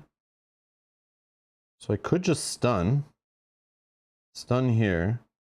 But then she attacks. Wow, this is crazy. Hey, Matush, how's it going? Nebula's cool. She's crazy. Crazy little puzzle. Crazy random psycho puzzle. I'm not happy with how my deck drew on play, but my 4 playthroughs off camera were fun. This one's kind of crapping on me. I debate maybe doing... I think I'm gonna just do Lethal Intent. Just to confuse this one.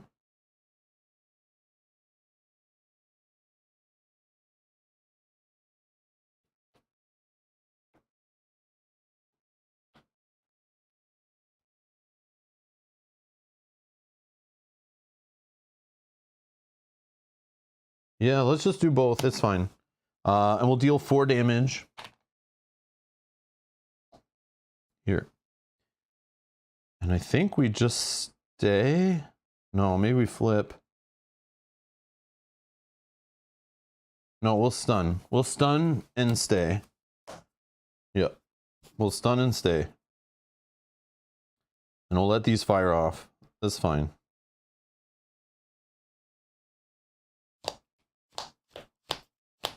Crazy, crazy, crazy.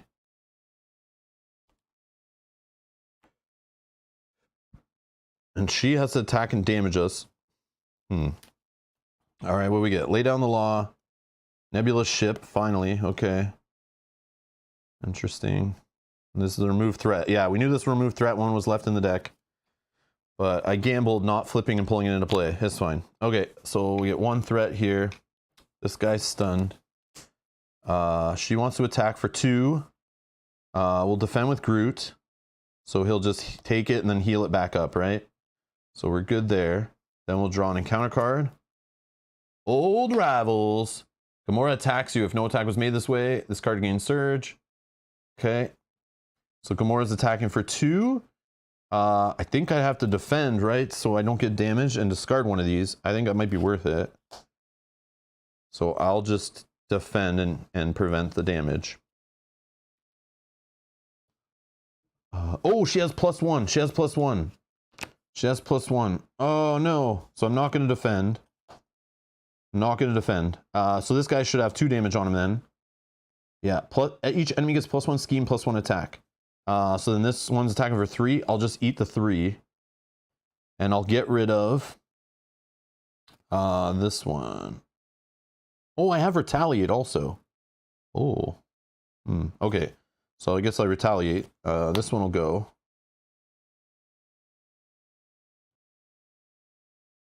Yep.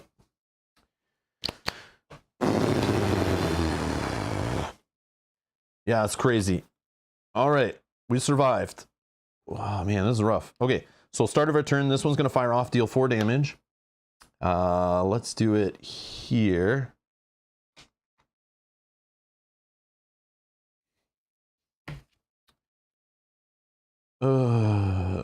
These are useless.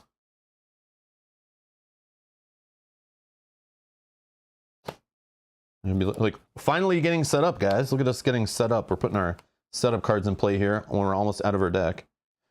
So lame. Okay, and we're gonna attack here. Get rid of her.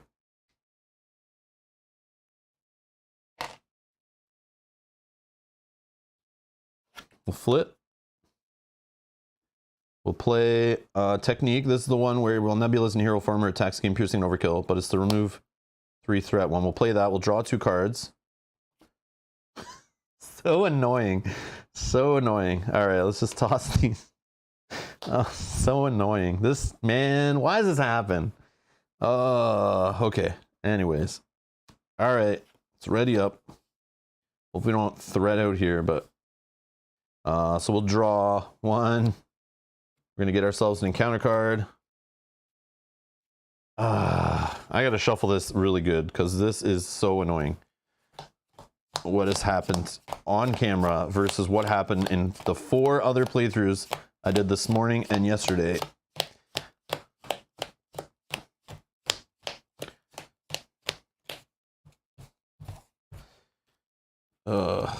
But we're still hanging in there at least. It's just I've never actually taken threat off this dial. This is the first game ever playing with Nebula. I actually reduced that dial. Even with the ones where I damaged myself and confused, I usually had a tough status card. So I didn't even take that damage. But yeah, this is crazy. I actually, like, I'm such low health. I've never seen that with her before. Crazy, crazy, crazy. But again, those games were against, like, Venom, Mysterio also, not just Sinister Six. Okay. All right. Let's continue with our draws. Okay. Interesting. Kind of annoying.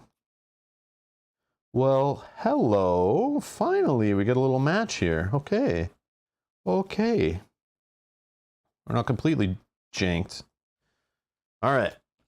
Villain going up to 4. Gonna scheme for 1 plus boost.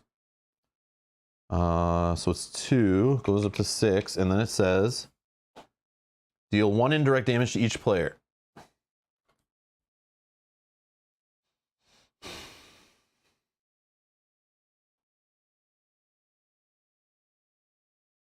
I don't feel good about that. I don't feel good about that, but I guess it's okay. Yeah. Oh, it's okay. And then we need to draw another encounter card. So what we get here? Surprise! In expert mode, this card gains surge, cannot be canceled. When revealed, resolve the ambush ability on the main scheme. If no villain was okay, so we're getting a villain. We're getting a villain. Okay, so 5. Let's roll. Number 3, Scorpion. Okay, Scorpion's coming into play.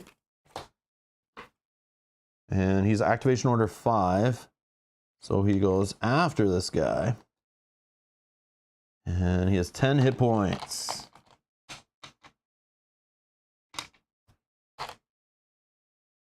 And then we move the counter to him.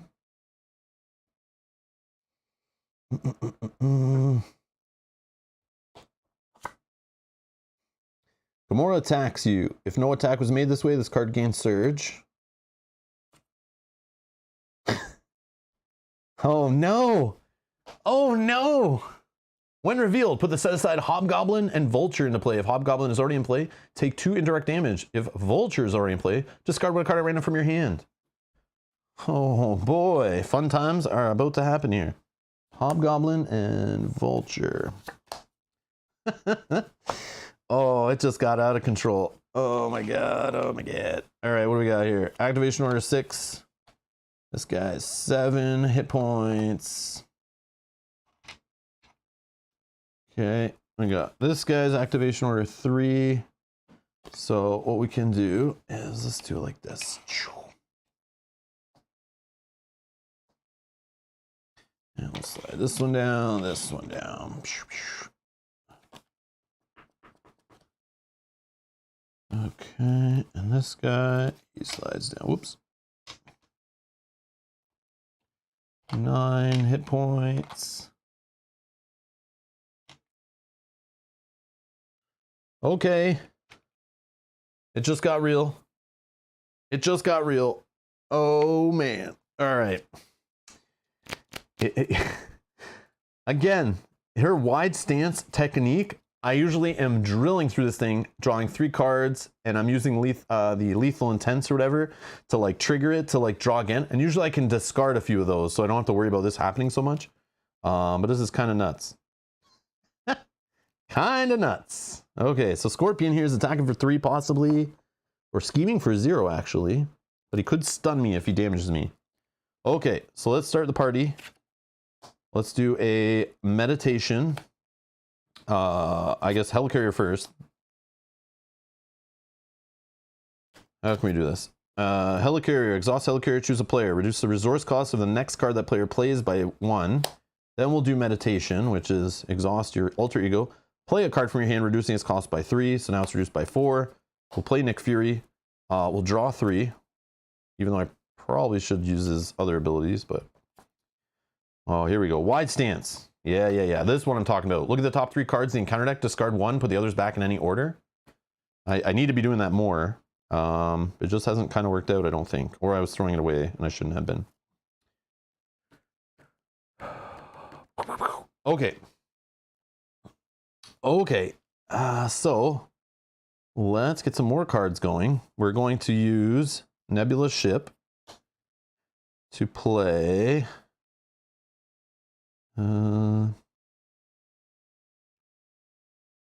I guess we'll just play a wide stance.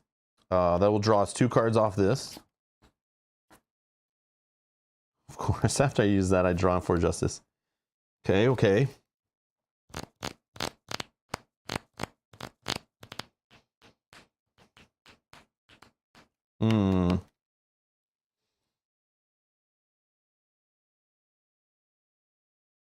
So we're trying to line up a couple juicy lethal intents, is my plan. So we're removing threat, but again, this guy needs to go, or else we can't remove threat from light at the end. But we can reduce from this one, which is good. We also want to reduce here. So I feel like we focus on threat reduction. But we also can stun and confuse.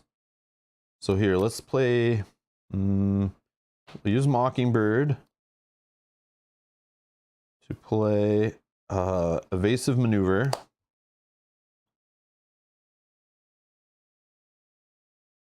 I think we flip. Yep.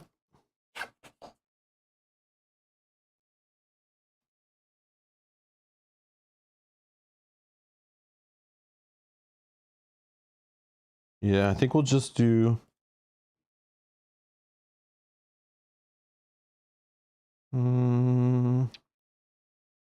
Okay, let's fight with Nick Fury. Here, we'll get rid of this guy. When he leaves play, remove 4 threat from a side scheme. I think we do this one. Okay, Craven the Hunter, gone.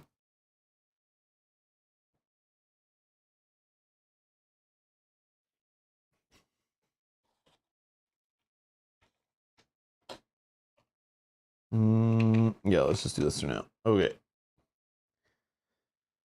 I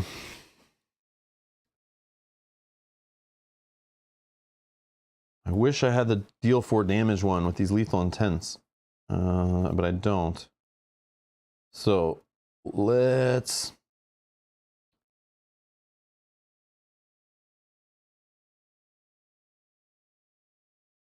We'll spend 2 on a lethal intent. We will choose to either stun or confuse an enemy. We are going to stun Scorpion.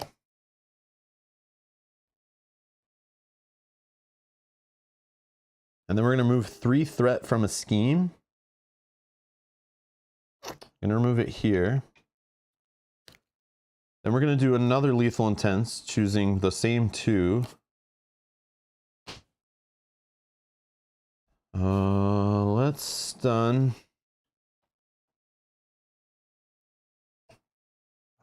Vulture, maybe?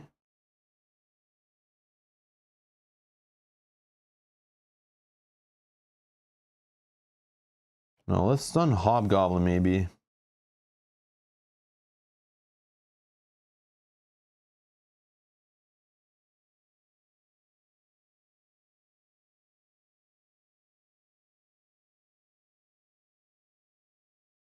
And then we'll remove 3 more threat from here. Groot is going to go to 4 damage. He'll get rid of this one.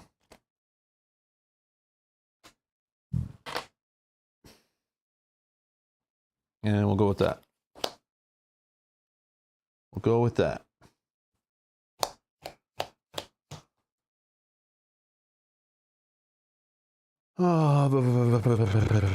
Yeah, these villains are insane. I just don't have the damage output. Like, that's this deck's weakness, is its ability to deal damage. So it's like hard to get rid of these guys. Like, I have all these cards that remove threat. And again, that's the problem with, I picked a deck online and I said, that was just generically built, pretty cool, and I want to play it, but it might not be the best for all 3 scenarios that we're choosing from today. This one I feel like you need a little more damage output. So I definitely, if I knew I was playing the Sinister Six, I would have tweaked the deck a little more. Maybe to have some of the Justice cards that do a little damage more than just Sonic Rifles, which maybe I should be valuing these more for this case of confusing and then damaging.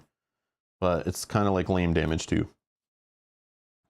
But it just hasn't lined up with my techniques that well, I think. But if I can get the damage one in play and have the Lethal Intense or Gamora to fire them off extra, it works a lot better. But we'll see. If I can just hold out, we'll be fine. All right, so let's put a threat here. This guy wants to activate, but he's stunned. Okay, encounter card. Oh, attach to Gamora if you cannot attach to the villain. Okay, that's this guy. Scorpion now has +1 attack. I can discard an upgrade I control as a hero action to discard it. Hopefully we can just beat him up and get him out of play. And then Nick Fury is gone. I do not have Drax in the deck, but 100% he should be in here. Also, Miles Morales Spider-Man is 2 tweaks that I would make after playing the deck a few times. I just didn't have time to tweak it before playing. Yeah. This morning, or sorry, this afternoon, I guess, technically, it was a little crazy. I was going to grab some extra cards to bring down and start tweaking and stuff. But I kind of needed to start the stream, so I just kind of rushed. Because I scheduled it at the wrong time. Idiot. All right. Yeah, Drax, no, Ben, it's true. Drax and Miles Morales Spider-Man, I've been loving those lately, and definitely I would put those 2 in the deck. But again, it's not my deck. I'm just playing with it as it is. It's still fine. I've been able to win pretty much every time. It's pretty solid. It's just slow. It's like a slow deck, right? Which I am totally okay with, playing nice long playthroughs. That's how I like my solo games. Nice and long. Enjoy it. Make it worth the time actually setting it up and getting it ready and building the decks and all that. It's fun. It's fun, fun, fun. All right, feels more epic. All right, so we have Meditation, we have Avengers Mansion, we got Gamora going, we got Sonic Rifles, we got Side Schemes, Draw Cards, which this card is not lined up ever, but I should have played it before. Okay, so when we flip, we maybe will just play. Oh, sorry, started my turn. We got to fire some stuff off. So can we defeat this guy for 10 damage? Probably not. No, probably not. So let's just stun him. So we'll stun this guy again.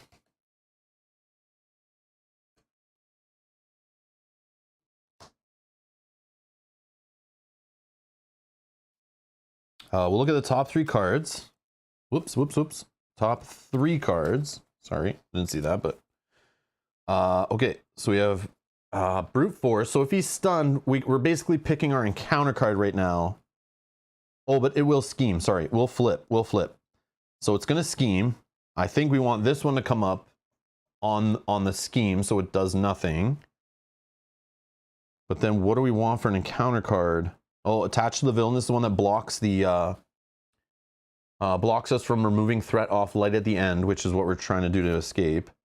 And then I really don't want to see this card at all, where threat cannot be removed from other side schemes.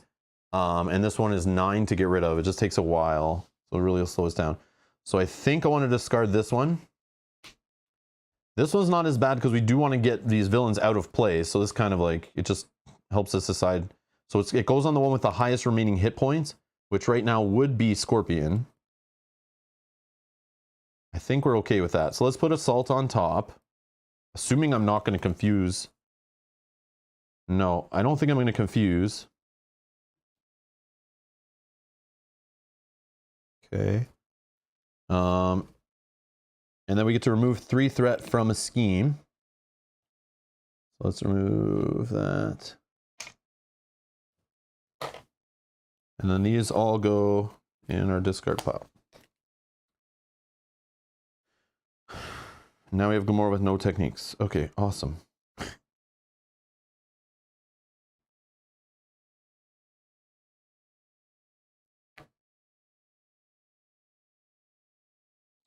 1, 2.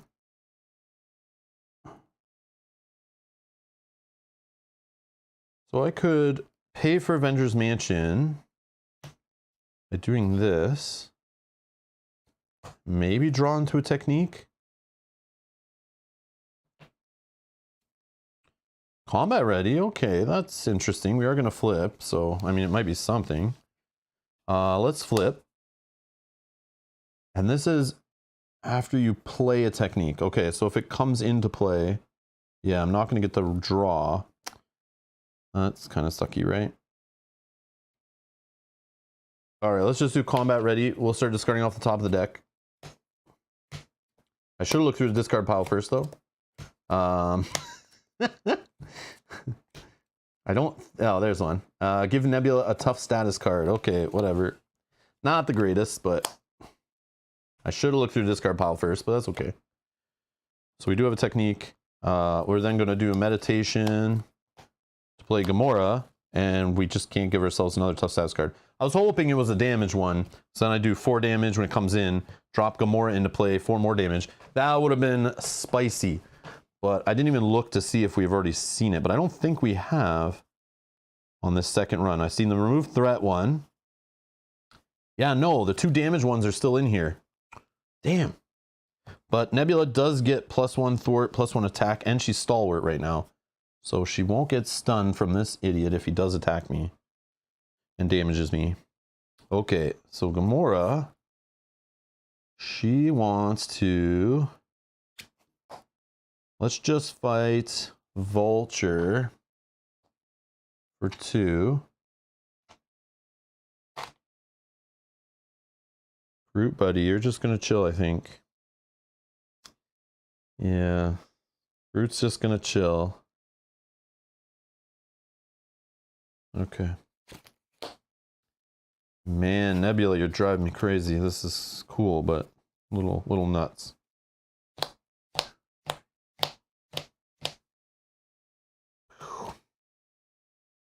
Yep, there's my 2 weapon masters.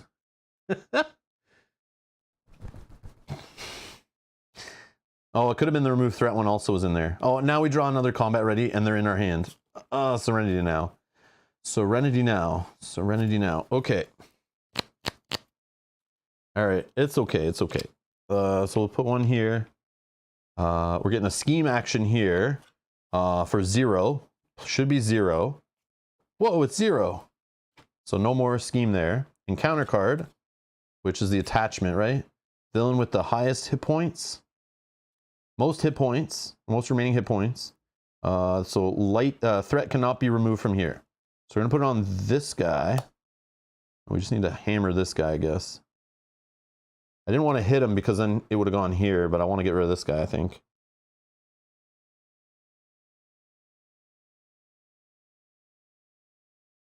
Yep. All right, it's our turn. Let's start by drawing a card. Agent Coulson. Do we have his preparation? It's right here. Okay. We can get a card back from playing him if we want. Do I have all my techniques? I think I do. 1, 2, 3.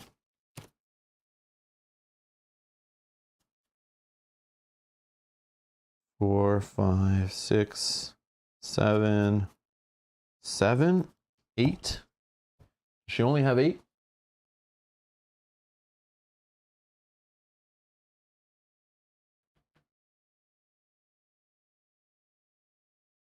She has 1, 2, 3, 4, 5, 6, 7, 8. Yeah, only 8. So definitely am not going to try to discard off my deck to try to play one. But let's just put one into play.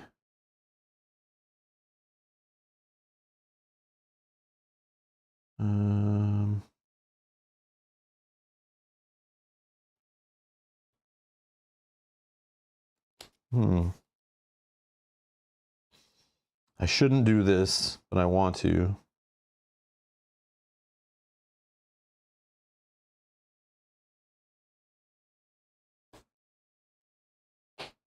I think just because of where things are at, I'm not going to do that because I don't know if I can defeat one of these guys quick enough to remove the side scheme I get.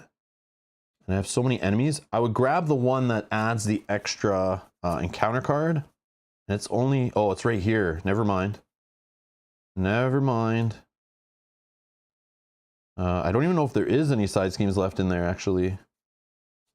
Oh yeah, there's the activation icon one. But I feel like that one is a 6 to remove, which doesn't play nice with the amount of removing 4 each time.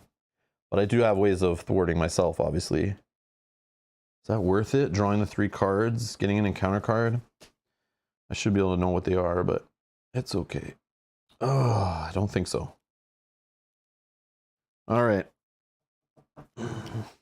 Okay, let's just reduce. And we'll play this one. We'll draw 2 cards here. 1, 2. Think fast, okay.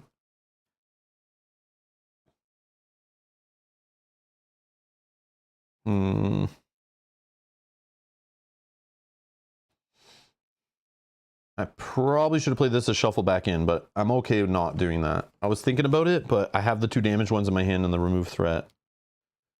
So it's okay, but I should have probably maybe done that because I know how to draw into those. I still can.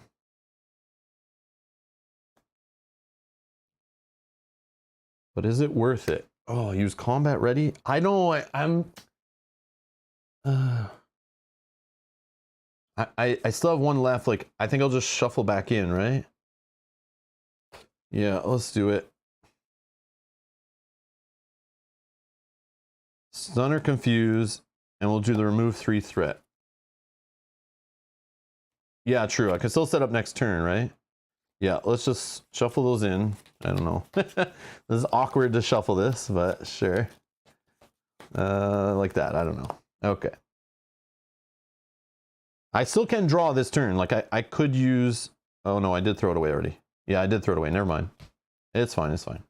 Yeah, I threw this away already. I should have kept it. Maybe I could use it.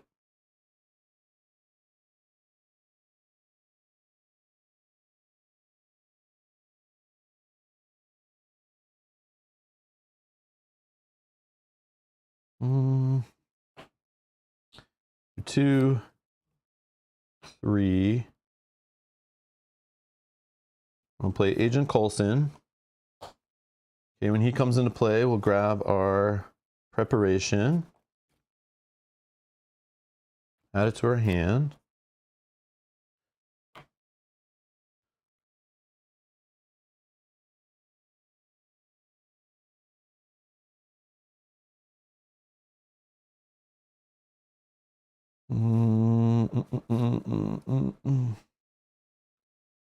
Yeah, let's just use it,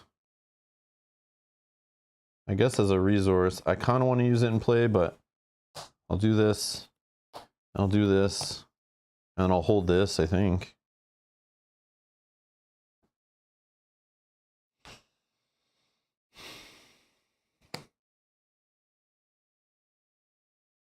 All right. So we have the 2 of the deal 4 damages. We have the, which give Nebula retaliate 2. Then we have Nebula has +1 thwart, +1 attack as stalwart. And then we have her attack scheme piercing and overkill, but we have no minions. All right, so let's figure out how we want to do this turn. I think we're flipping, right? We want to fire all this stuff off and get crazy. I don't think I need to heal, but I mean, I got to be careful with indirect damage crap, which this guy does. Okay.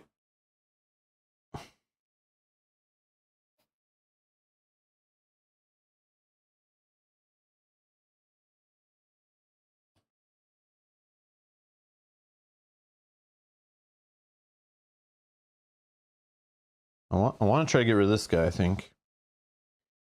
Although he is stunned, but he could attack twice.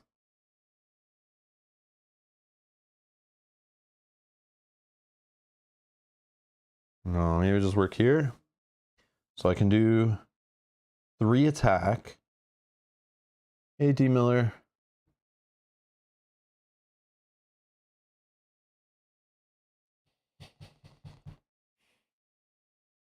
I gotta think this through because like it's like which villain is left and what they're gonna do. I feel like I just attack Vulture.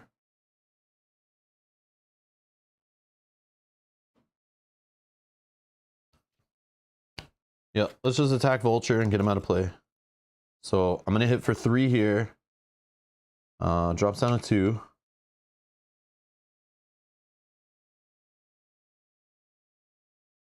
Gamora. We'll finish him off. He removes 4 from here. Agent Coulson.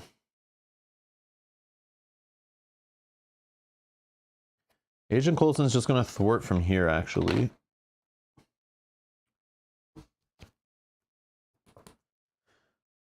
Four, or if I do... Oh, I can't remove. I can't remove. I can't remove from there, from this guy. I'm not allowed. I'm not allowed. Yep. So we'll put the 5 back on him. And instead we'll hit for 3 here.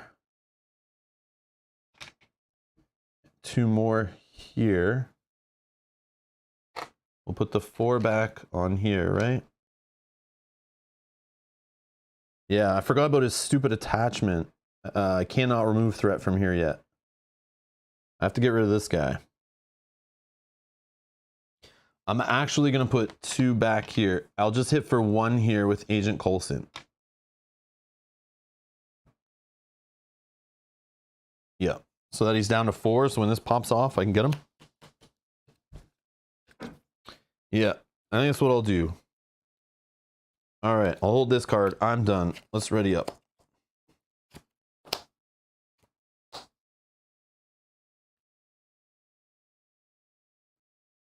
And we'll draw. So I get these cards. Crew quarters, that could be helpful. Okay, let's shuffle. And we're gonna get ourselves a face down encounter card.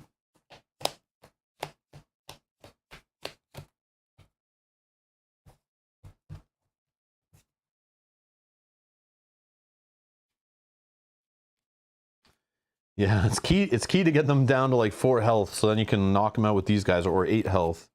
You know, or I guess less than 8 is good. But yeah, if you can get them in 4s. I wish I could do 1 more here. I mean, I could have attacked with Groot, but then he'd be gone. Do I say I did that? Might be smarter, right?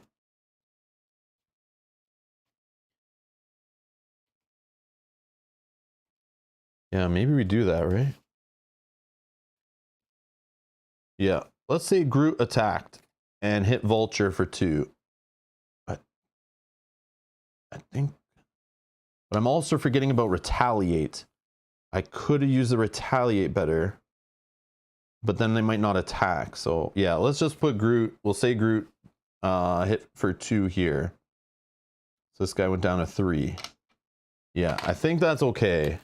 Then we get Groot freshened up if he does come back.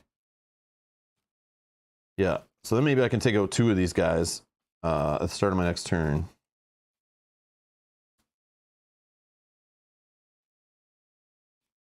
Okay. We need to draw 1 more card. Daughter of Thanos. Oh. Hello. Okay. So we get threat here. This guy wants to attack. He's stunned. Counter card number 2. When revealed, what are we in? We're in hero form. The villain with the highest activation order value attacks you at +X attack. Ooh. Where X is equal to the total attack of other villains in play. So highest activation order is Vulture. I have a tough stats card though, right? So this doesn't mean crap. This is actually really good. Because I can retaliate. But I only retaliate for 2. Which gets him down to 1. That's annoying. Okay, so he's going to attack. And he has 2, 3, 4, 5, 6, 7. 7 attack. And I'll just let it hit me for tough, right? Ew. And that will retaliate for 2. Right, right. Seem good? Seem good? We're all good still? Yeah, because we're going to get a tough status card back, so that's good to do that, right? Yeah, yeah, yeah. Oh, no. When revealed, when hero, the villain, and each minion engaged with you attacks you. Another attack. So Scorpion will attack. So he has 4 attack. 4 attack. Hey, Agent Coulson, how you doing, buddy? You just jump in front of that for me?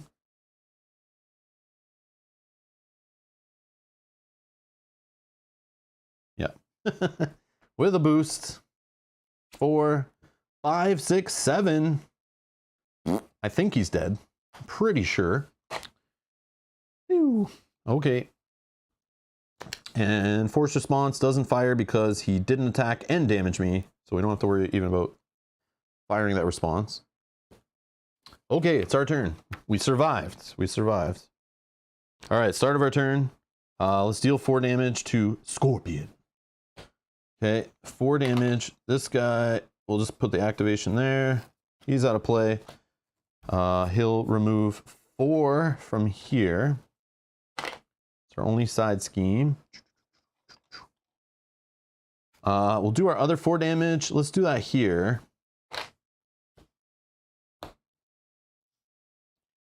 We'll give Nebula a tough status card. And we'll remove 3 threat from a scheme. I think I'm gonna do this one.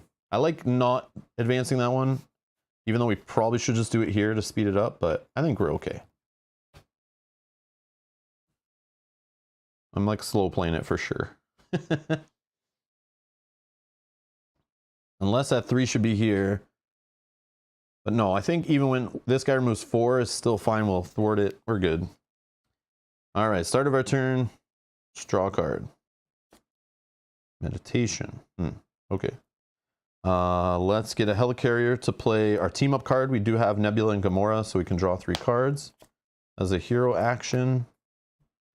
Hello, resources. All right. Okay. And then... I mean, we do have 4 justice. We could remove 4 from here. True quarters would be nice, actually.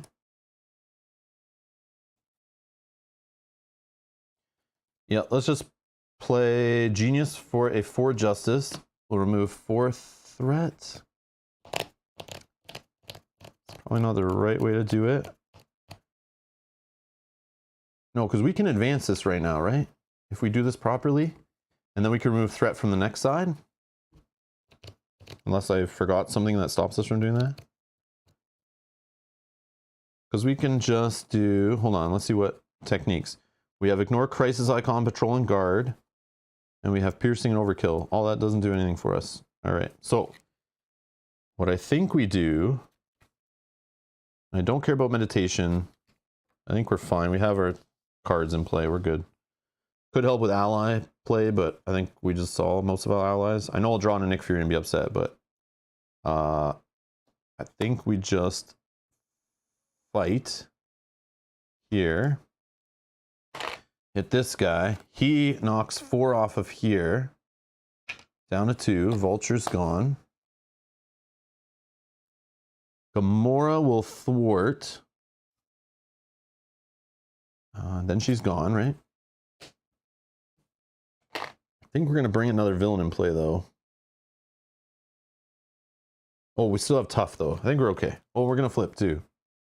Yeah, yeah, yeah. All right. And that will remove this.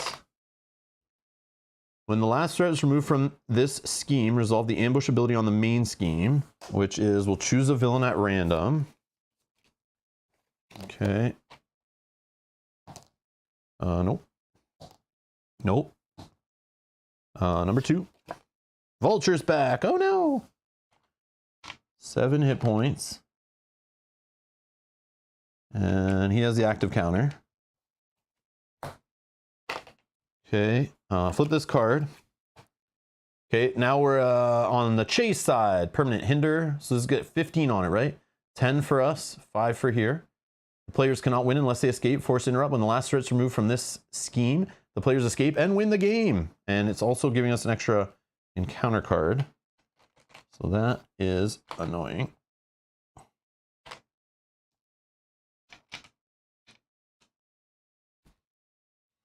You still do a boost card for that, right?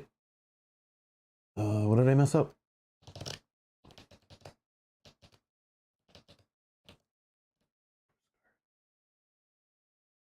Did I miss a boost card? I don't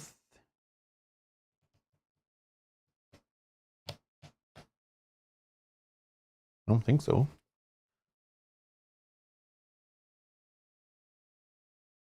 Okay, so now what? That one treachery where they attack with their modifiers. Oh, did I mess that up? Oh, it was into tough. I thought I flipped it, maybe I didn't. Should I just flip another card though? It doesn't matter? Okay. Yeah, I might have missed it, but I thought I did. I thought that was the one I got the +3 on. Like this was pulled, I think. Maybe I missed it. You might be right, Brombe. We'll just keep going though. Yeah, it's fine, it's fine. As long as it didn't like give me an advantage, we're okay.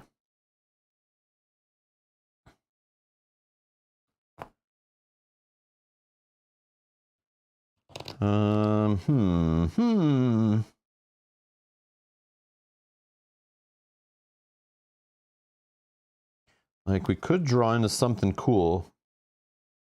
Let's just play Genius into 4 Justice. And remove 4 threat from here. Down to 11. We'll flip. So I'm definitely okay with scheming. And then we will play Meditation to play our Cutthroat Ambition. They'll draw us 2 cards. I knew Nick Fury would come up as soon as I exhausted. I knew it. Damn it. That would have been nice off the Meditation, but it's okay. It's okay. We still can do it. 1, 2, 3, 4. Nick Fury.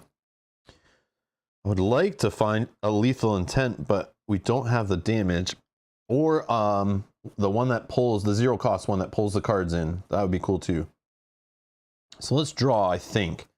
Or do we just remove 2 threats? Kind of sucky. Maybe we deal 5 damage, or 4 damage, 4 damage. Maybe we just hit this guy for 4. I mean, yeah, we could hit this guy for 4, finish him off with Nick Fury. Or we hit this guy for 4, but we can't finish him. Finish him! Like, what are we going to draw into? Yeah, we're not going to draw into the damage ones. I think we'll just draw into some Justice cards, I'm sure.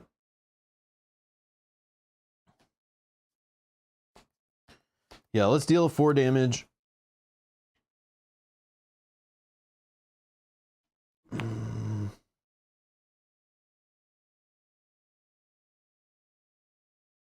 I wish he had 1 less. I don't have Retaliate.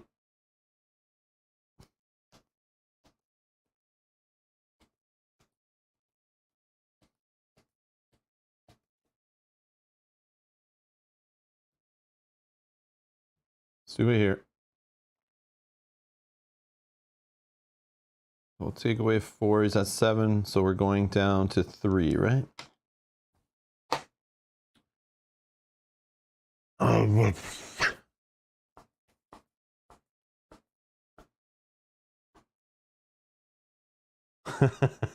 Lightwire, how's it going? Lightwire says in the chat, does this live on the day Thor 4 teaser drops?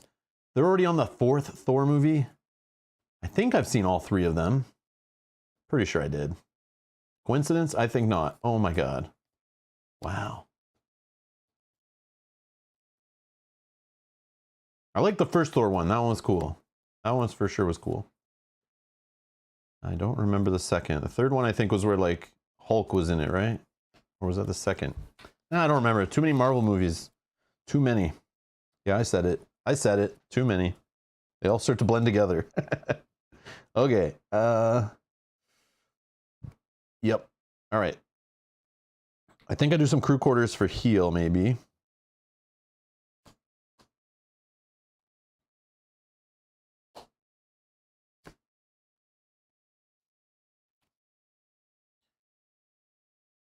And I'll heal 1 damage just to be safe.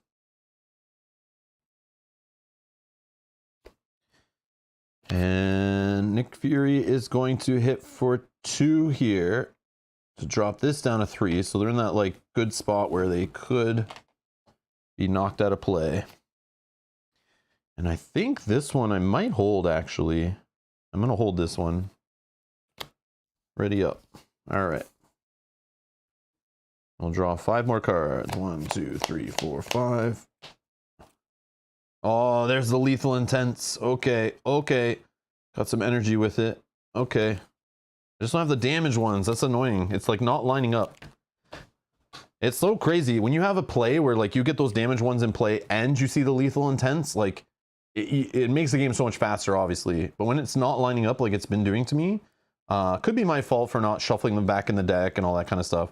There is some cool trickery you can do to make them come out more often, but sometimes I just hold one of these until like I can line it up. But yeah, it's kind of annoying how it's not happening. So this game feels like it's taking way longer than it needs to, but it's okay. It's still fun. I like the puzzle. As long as I'm not lost, I'm good.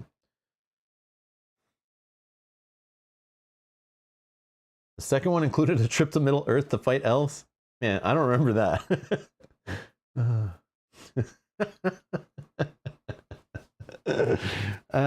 Nice. Okay.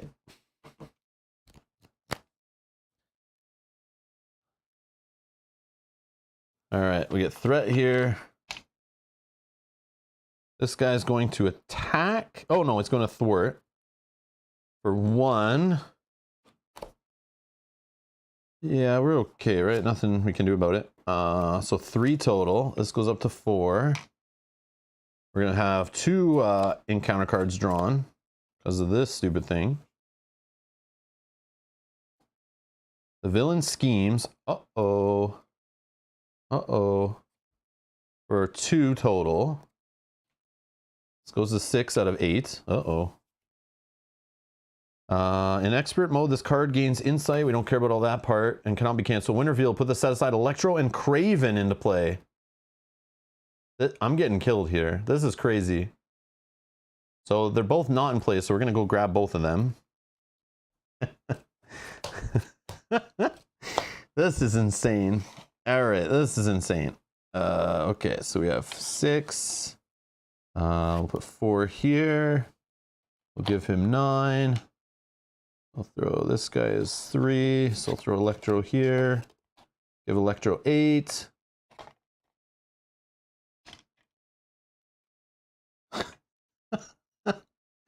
Oh my! All right. And that's it. Nick Fury's gone. Okay. Let's start off by healing. And then drawing a card. Okay, lay down actually coming out when I'm going to flip is kind of cool. I think we can get it here, maybe. Because this was a threat removal, right? We should be able to just get out that way. And lethal intent, I have a way to remove threat twice off that. So let me calculate it out here. I have to flip first, but I'm just debating of playing a card first to draw 2. Yeah, let's do it. That's fine, right? Okay, let's play this. Play a technique so we can draw 2 off of her ability. Okay, yeah, whatever. All right. So let's just flip. So we need to get rid of 11. Let's see, do I have 11 here? This can remove 4. I just flipped, so we'll do this one. This one can remove 4, so that's 8. She can thwart for 2. And then I'll just do a lethal intent to get rid of 3 or whatever. So yeah, I have more than enough, right? And we're good? Yep. All right, so I flip. We'll do lay down the law, which will just say I generated this first and then... Oh, I do it right now. Generate a wild resource. So I pay for this with 1. I'll say it's mental resource. So this will remove 4. Okay, we'll do a little for justice action. With mental, sure. We'll say these 2 to pay for it. We got a mental resource in there. We'll move another 4 down to 3, and then we'll play a lethal intent, and we'll just play it paying whatever 2 or 1, whatever, and we'll trigger off the special to remove 3, and we can stun or confuse, but whatever. As soon as this is gone, when the last threat is removed from this scheme, the players win the game. There was nothing blocking me, right, from removing threat from that? I think we got there. I think we got there by just removing threat there in the end. Even though I like to do it by damaging the Sinister Six and just like punching them and the constant cycling and removing like 7 threat when you can get down to 1. But just because I didn't line up the damage plus the lethal intents to be able to like wipe out 2 villains at once, to be able to get that 7 removal, I was like waiting for that to kind of like line up, but yeah, just never happened. But maybe it was me for not shuffling them back in or something. But I feel like the first run through, they were very low in my deck, which was annoying. That was cool, man. I thought I was in very much in trouble when this just happened, but I saw a light at the end.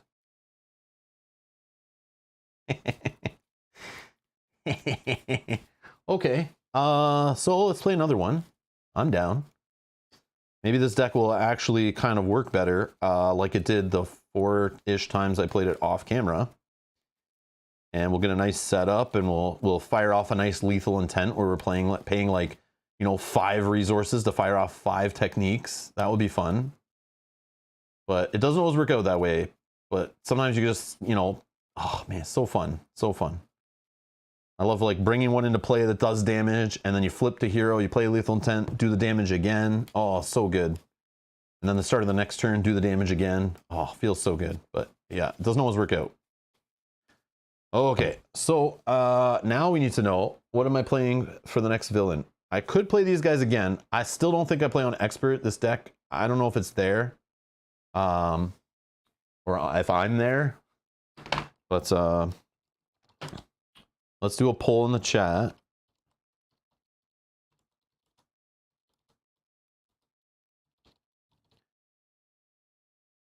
Oops.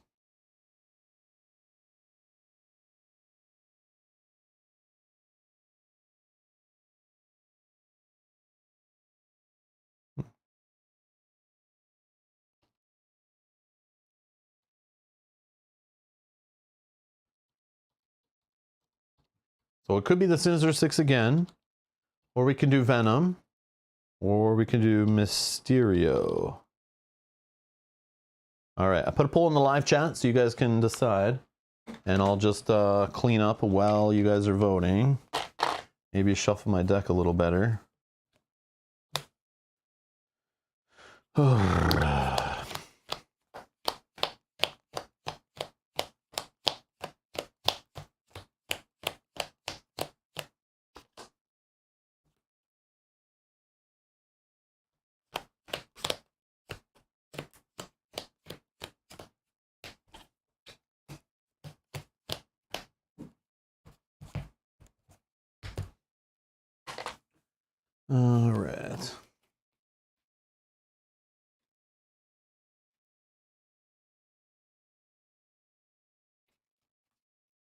Brombay's got to go. Thanks for the stream. I definitely enjoy the stream. Or thanks for the game. Enjoy the streams. Brombay, thank you for your help, by the way. I appreciate you guys here that are helping out, bringing up things, talking about the game, talking about card plays, and answering rules questions. I love it. I appreciate you hanging out. Appreciate your time. Enjoy the rest of your day.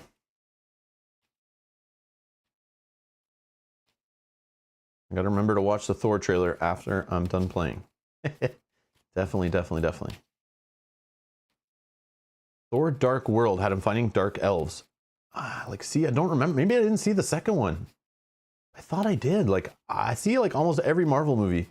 The only ones I haven't seen that I know of is the Ant-Man and Wasp ones. And then it kind of made it a little confusing when I saw like, I don't know, whichever ones those led into, you know, and I go to the theater and I'm watching it and I'm like, I don't get what's happening. They're kind of explaining it a little bit, but And I also don't watch like what's the other show that like tied in the Shield Agent show or whatever. I never watched any of that, so any tie-ins there. And also, oh, the Doctor Strange, the first Doctor Strange movie, I tried to watch that like 3 different times and could not get through it. I just couldn't do it. But other than that, I think I've watched most of them.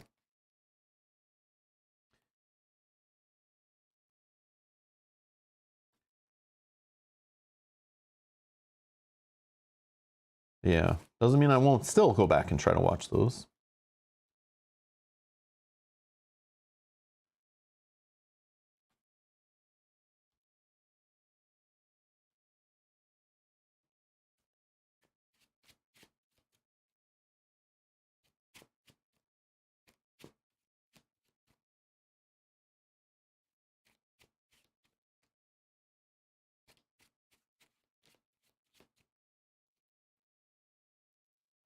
Okay, let's see what you guys are saying for the poll.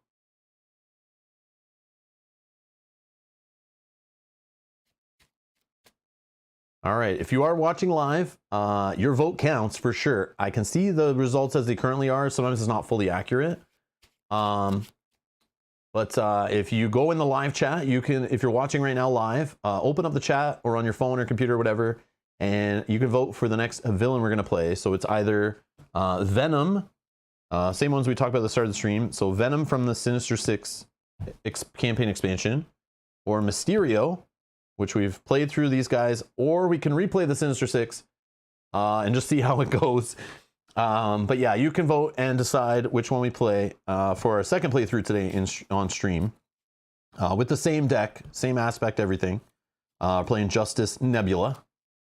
Not built for any of these scenarios at all. It's just a generic meditation style Justice deck. Again, link down in the video description if you want to see the deck we're playing with today. Again, I definitely, if I knew I was playing a specific villain before stream, I probably would have played just that villain a few times, tweak the deck for the villain, and then we played on Expert. But this time I want to try something different where I pick 3 villains I kind of wanted to play against. And then I played against each one off stream just to make sure the deck didn't get completely crushed. But I thought it'd be fun to let you guys decide what villains we played today. So I had them kind of all ready. We'll do that more in streams too. Yeah, I don't have my whole collection sleeved up, but I mean, like, if I don't sleeve the villain cards, I mean, I used to not sleeve villain cards anyway, so I'm not too worried about it. But maybe we could do one where, like, you guys can pick, you know, some people can bring up the villains they want to see, and then we add them to a poll, and yeah, we can do some crazy stuff in the future for sure. The fun of doing it live, I guess. All right. So I'm going to close the poll. So get your votes in. I'll close it in like 10 seconds-ish. So if you're watching live, you can pick, do we play Venom, Mysterio, or the Sinister Six? And yeah, hey, Erica, how's it going? Yeah, we did win. We did win. So yeah, if you're just joining the stream or you joined late and you want to see the Sinister Six again, go vote. But I'm totally okay playing it again. And we can play it again on future streams too with different heroes and stuff. All right, closing the poll. Thank you, everyone that voted. So let's see what YouTube tells us. Mysterio, 52% of the vote. Venom, 42. Yeah, not many Sinister Six. That's all good. It's all good. I figured people wouldn't want to watch me play the exact same again. I could have put Sinister Six Expert, but I feel like this deck's maybe not built for that, and it could take a really long time. It's a win or lose, maybe. So let's get all of our standard cards out and our Nebula stuff. Nebula Nemesis.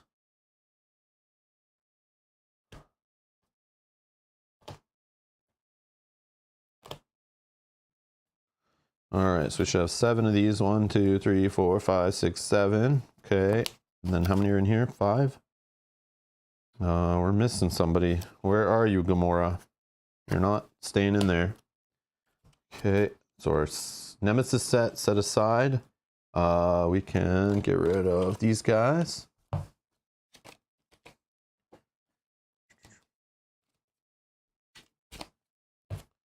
Boom. So was it Mysterio? Sorry, Venom. You can come out to play another day. All right.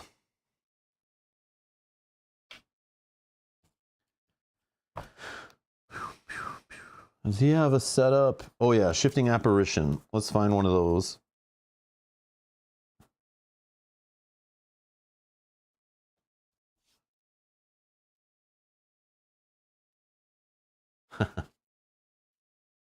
If you missed Thor 2, you didn't miss much, obviously. I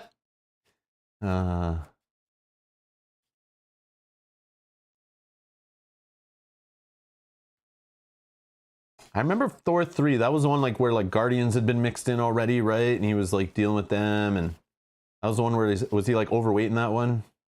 It's like that funny meme picture of Thor like just overweight, or maybe I'm wrong. I don't know. It's been a while. Oh, Billy says one of Mysterio's cards work well with Hulk because it blanks the hero card ability. I actually, Billy, I had that happen to me when I was on this side. Right? And I don't have to do this. Which is weird, because you think you'd kind of want it to happen, but it was nice to build up like a big board of them and fire off, right? I think it's like the attachment, right? Let's see if we can find it. Yeah, I remember it's like, sometimes it can be a benefit. It's just fun how it messes with you. No, not this one.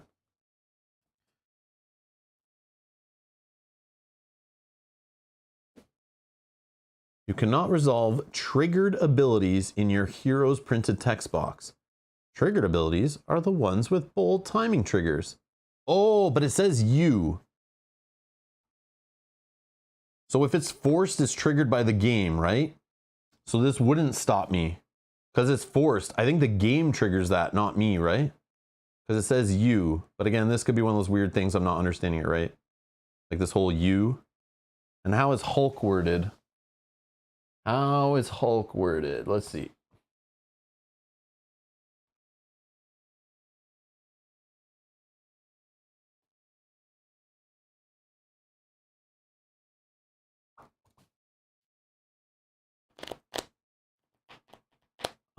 Enraged, force interrupt. When your turn ends, discard your hand. But you're not triggering it. Maybe that's wrong. Maybe I'm understanding it wrong.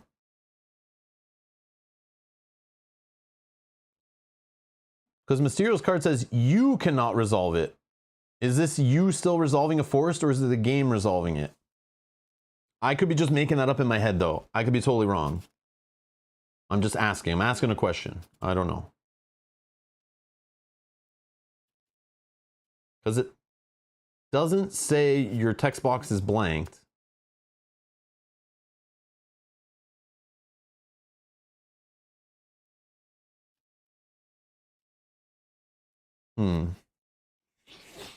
I don't know. I don't know. That's one I would look into. If it happens, we'll deal with it. We'll look it up if it happens during play. But that, if you're watching this later and you know the answer, drop it in the comments below. If you have something official.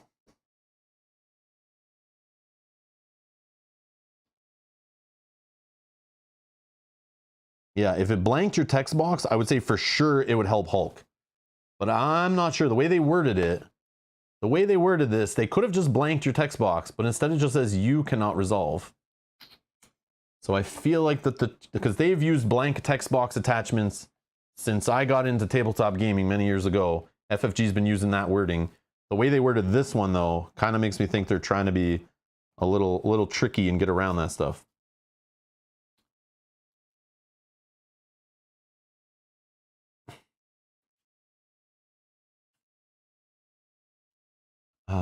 You resolve it, but you are forced on some triggers. Oh, okay. So it does help with Hulk? So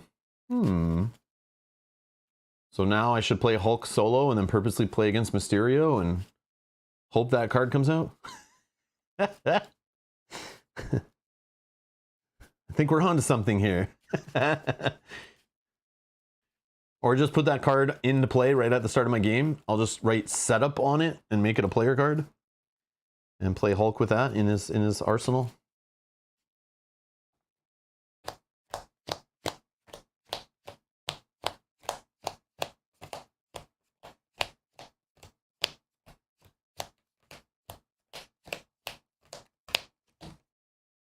So it is you. That would make sense. Forced response.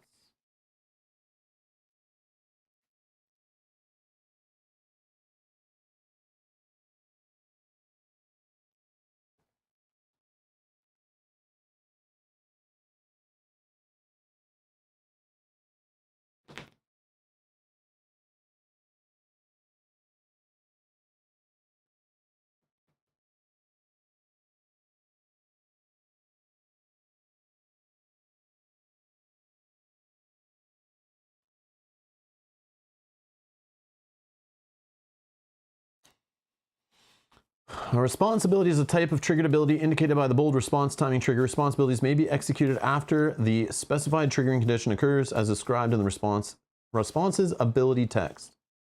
Multiple responses may be executed from the same triggering condition. A response opportunity occurs immediately after its triggering condition has been resolved. Okay, once the opportunity to respond to a triggering... Okay, none of this answers if you were triggering it. So is this all in the you junk?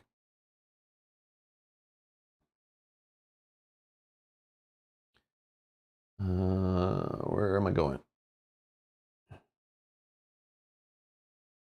We're looking for you, right? And I don't know which way I'm going. All right. While resolving card abilities, if the word you can be resolved as referring to the player's identity, it must be resolved as such. This includes, but is not limited to, card that deals damage to you, or you take the damage. The player resolving that damage applies it to the hit point dial of their identity. Card ability deals indirect damage to you, or you take indirect damage. The player resolving that damage can assign that damage to characters in play under their control. Like, what a mess. Like, I remember when they did this, and I was like, man, like, there's too many hands in the pot on the design on this game, obviously, that they screwed this up big time. But, anyways, yeah, it's messy. If a card ability exhausts you, the player resolving that ability exhausts their identity. Card ability places a status card on you, such as you are stunned. The player resolving that card places a status card on their identity. Card ability triggers from a game function that you perform, such as after you attack and defeat an enemy. The player resolving that card ability must resolve that card ability as if the identity they control performed the game function if able. For example, if an ability triggers after you attack and defeat a minion, it triggers after the controlling player's identity attacks and defeats a minion, but not when an ally under that player's control attacks and defeats a minion. So bad. This is horrible. When resolving card abilities, if the word you cannot be resolved as referring to the player's identity, it must be resolved as referring to the player.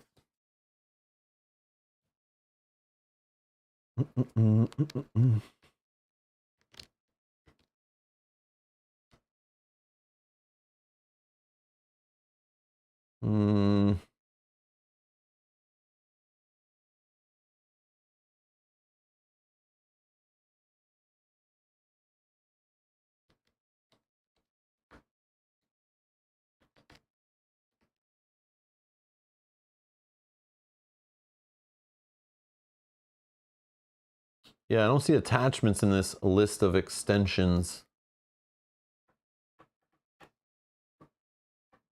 But what is that card? It's an attachment. So events, resources, and upgrades are an extension of that character's identity, but it doesn't say anything about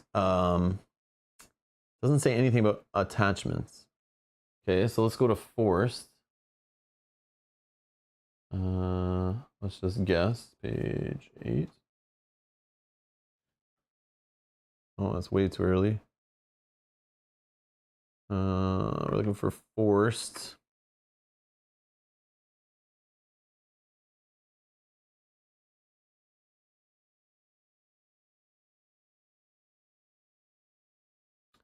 Forced is a bold trigger word.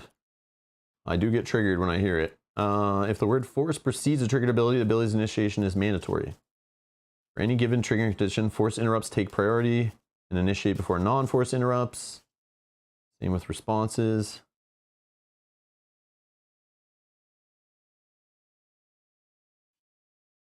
Yeah, so it doesn't say anything about, it's just like, you, yeah, it is you triggering it. Okay. So I did it right then. So Kifkez in the chat says, yes, works. Hulk works with that. Look at the text box in the ... Don't know the English word. Oh, in the brackets? Yeah.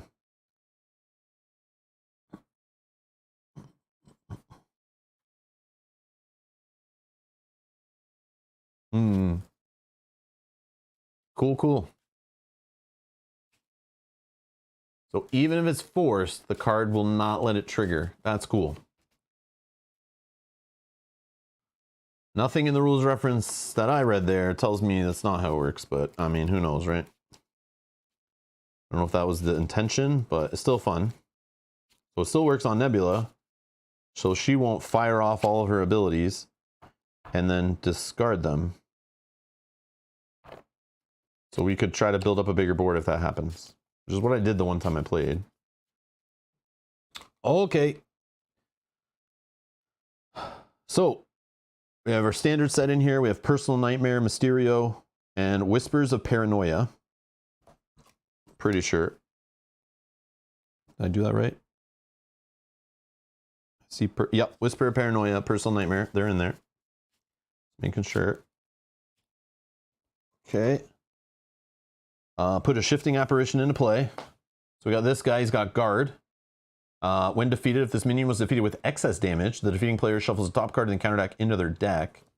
So anyone who's not seen Mysterio, his whole deal is he shuffles cards into our deck from the encounter deck, and when they are discarded or drawn, they are put into play, dealt as a face down encounter card that I'll have to deal with later, and I get to draw a replacement card, which is kind of cool.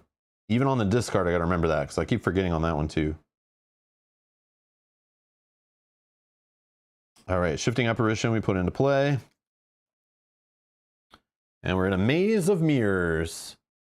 Forced Interrupt, when you would draw or discard an encounter card from your deck, deal it to yourself as a face down encounter card, and draw a card. Okay, so this goes up to 8 per player, and starts with 2 per player, goes up by 1. And then we have good old Mysterio. 2 scheme, 1 attack, Seeds of Fear, force response. After you resolve a boost card during Mysterio's activation, place that card into your discard pile if it has the illusion trait. Boost cards with illusion traits. Gotta remember that. Alrighty. Let's try to crush this fool. Okay. See, we get the meditation, but we don't get something obvious to play with it. So hopefully we can mulligan into something. I don't put these in my deck to just ignore them. I want to try to get it set up. They're great for setup, I think. But again, do I hold this, or does this reduce my chances of drawing into something? Ooh, I do have the deal 4 damage ones. They're here. I mean, I could start with this.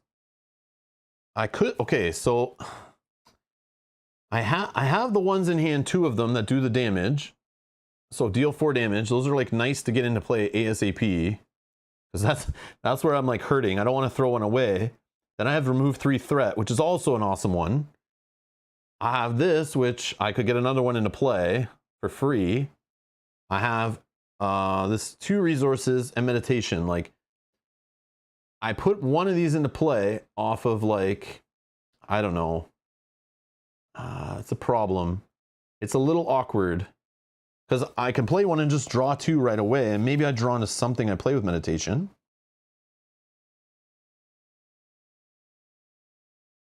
But then to pay for this, I have to like either play with combat ready. Maybe I just play with combat ready.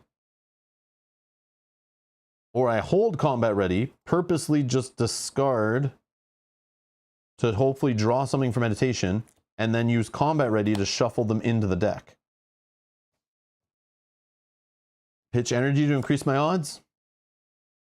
Yeah, that might be right, because that is an awkward one, right? It's so weird. So weird to throw those away, but like meditation, I don't know. Okay, here's what I'm going to do. Let's get crazy. Let's get crazy. Oh yeah, we need to give him his health. 15. 15 health this jerk face has. On stage 1. We need to stop him from scheming like crazy. That's the key. He's guarded. Okay.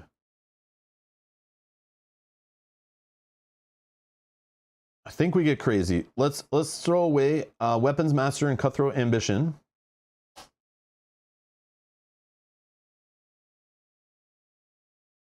And we can shuffle them back in with this. I think. So weird. I don't think this is good either, what I'm doing, but it's I want to try it. I want to try it.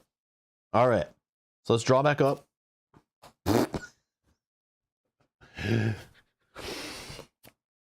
Oh, come on, man.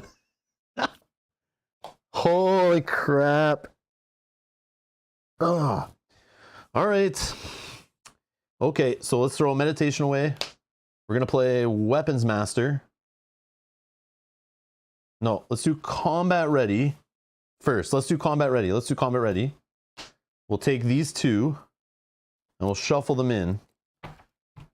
No, we don't want to shuffle them in yet, right? Because we want to increase our odds of seeing a setup card.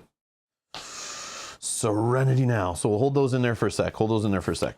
So we'll play the meditation. I just put it in there to play this. Okay, we'll draw 2 cards. Okay, not the greatest. It's so annoying. Ah! Okay, let's do meditation. We'll throw Mockingbird in play, and we'll stun this guy here. She is going to fight this guy for 1. That is actually a nice little play, because I don't have many ways to do 1 damage in my deck. So the fact we can get around this stupid shifting apparition thing is kind of nice. Mockingbird, you actually came in clutch there, I think. All right. Or I could have searched for this and drew. Oh no, that's hero action. I can't do that yet. I can't do that yet. That's fine. That's fine. Okay, now we're going to play this. We are going to shuffle in those 2 awesome ones here.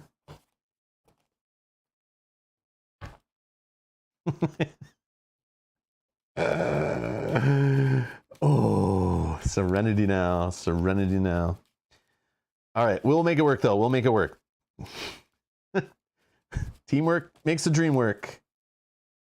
We'll make it work. We can deal with this one. I just wish we saw a Helicarrier, Nick Fury, probably Helicarrier or Avengers Mansion would have been nice, or her her one that generates resources, her 2-cost ship or whatever. Just something to give us extra money going forward would have been nice, but helps us get more techniques into play easier. Okay, now we got these. What are we doing with these? Are we flipping? Are we playing wide stance now? I think we just flip. He is stunned, so we can flip fine. That's okay. We don't want him scheming. He's got 2 scheme, and this only has 8. And we'll fire off this 4 damage. That's fine. I think I'm gonna do one way or another. Let's get a side scheme. Oh wow. Should we do this one? 6 threat, victory 1. Each identity gets +2 hand size. I think a fool would take this card, but I'm actually debating it. No, maybe I can't deal with all that stuff right now. I think that's silly. +1 boost. Nemesis side scheme, reveal it. No, no, no, no. No, no. What's my side scheme? My side scheme is only a 2.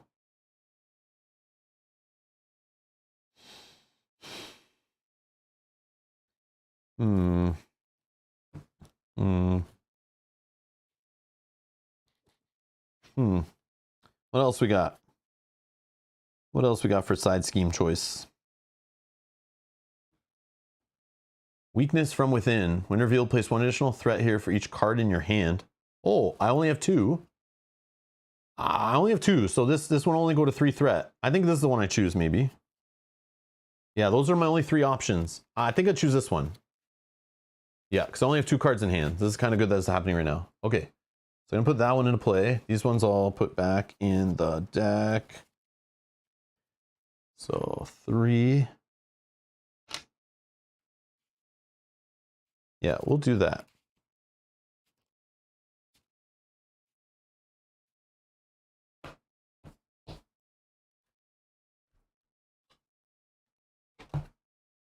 And then we'll draw 3 more cards. 1, 2, 3. Nick Fury, you don't say. How you been, buddy? Okay. Well, we're gonna do it. 4 resources. Nick Fury. 1,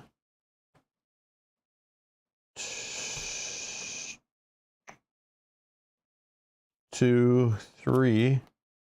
Okay, wow. Okay. All right. So we can't afford Avengers Mansion, so that's out. Nebula ship we can. But we also have Gamora.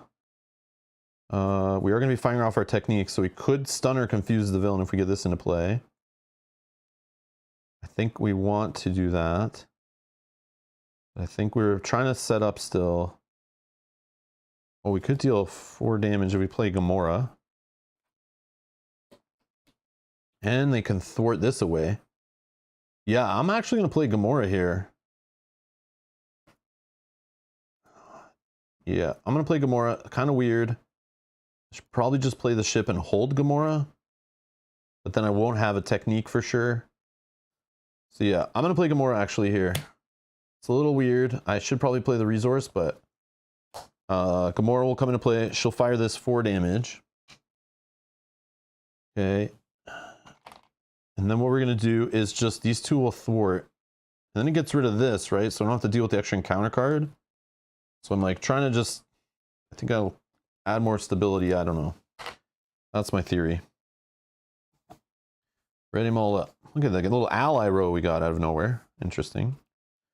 Okay, let's draw.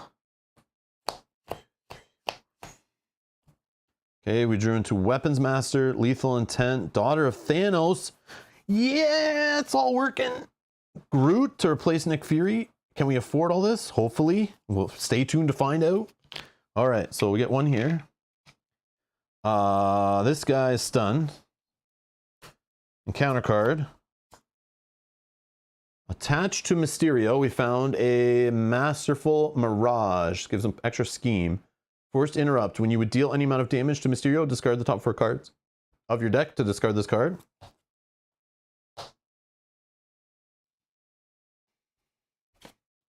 Get out. All right, it's our turn. So we're going to deal 4 damage to an enemy. 1 down to 2. Whoops. 5 and a 2. Right. I think I did that right. Okay, that'll go away. Doing her ability. Fire them off. Okay. So let's start with Daughter of Thanos. It is a hero action, so we'll do it now. Lay down the law is useless since we're starting in that form. We can't flip and do it. Daughter of Thanos, draw 3 cards. Because we do have Nebula and Gamora. Oh man.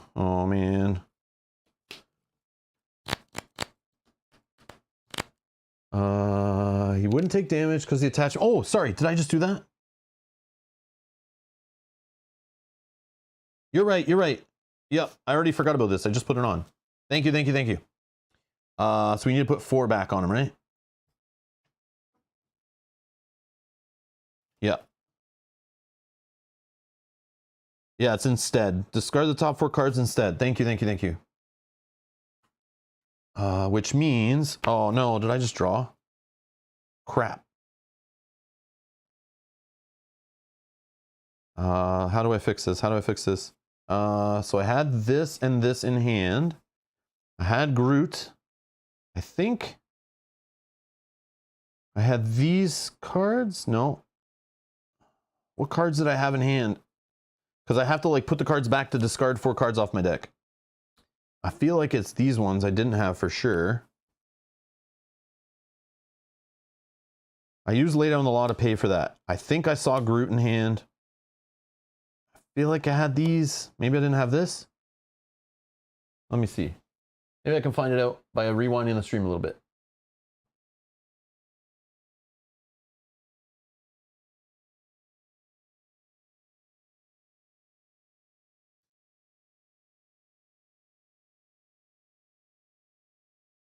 Resources. It's time for Streamception.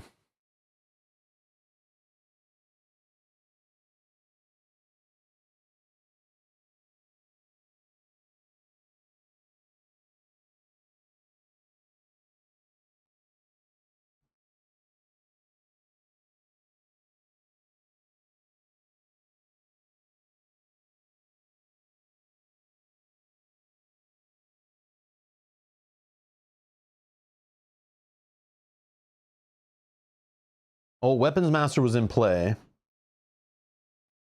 Okay, Weapons Master was in play. Fired that. I just need to find out what I drew into, or I need to find out what I had in hand. Will I show it? Right there, right there. Back a bit. So I had a Weapons Master. I had a Lethal Intent. Where did it go? Weapons Master, Lethal Intent. I see Groot in there. Daughter of Thanos. And Lay Down the Law. So all the rest were on top. Perfect. Perfect, perfect, perfect. I don't know what order in top, but it doesn't matter. They're all going to get discarded anyway. So this guy would have made me discard 4 cards. Combat Ready. Cutthroat Ambition.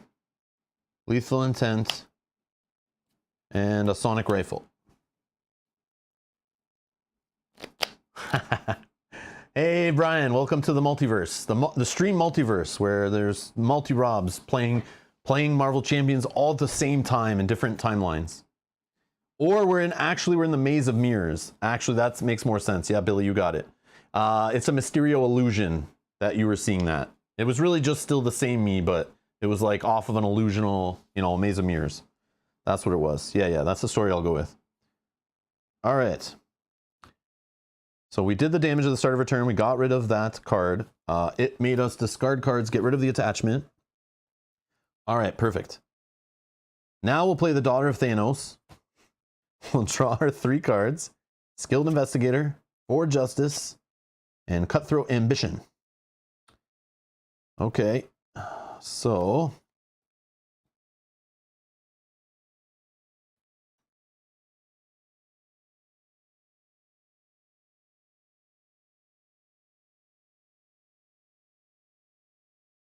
So let's do it like this. For Justice, to play Cutthroat Ambition. Let's go with Groot. I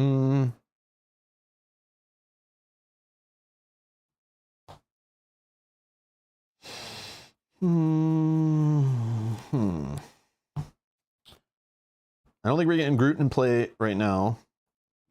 I mean, we could draw into cards to help us play Groot, but I don't think so. I'm going to risk it. We'll use Groot. Yeah, that's not going to work, actually, what I'm trying to do. So I don't have resources in play yet.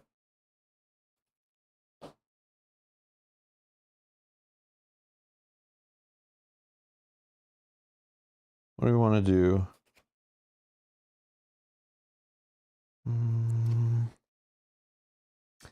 I think I'm just going to do Lethal Intent. No, I need these back. So what did I do? For Justice, paid for this. I'm going to get rid of Groot to play Lethal Intent, just to fire this off to remove 3 threat. Let's just do that. Then we are going to Gamora. It's going to hit for 2. Okay. Mockingbird, sure. You can hit for 1. Now Nebula, I think you still hit. Yeah. Nebula will hit for 2. Then she's going to flip.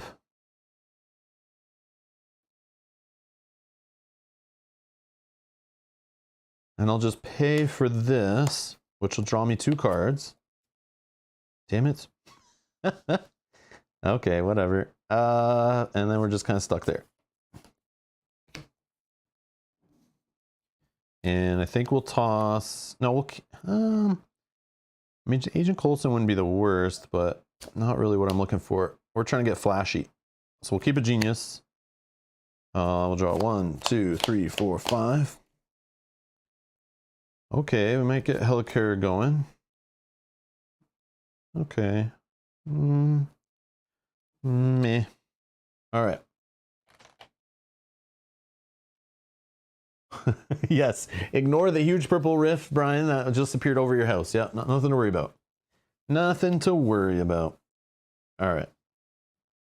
Oh, yeah, we can put him back up here. All right, he wants to scheme for 2. And we found an illusion boost card, so this is going to put 2 more on here, or 3 more on here. So this goes up to 4, because it does have a boost icon. And then this illusion card, so it's going to go on top of our discard pile.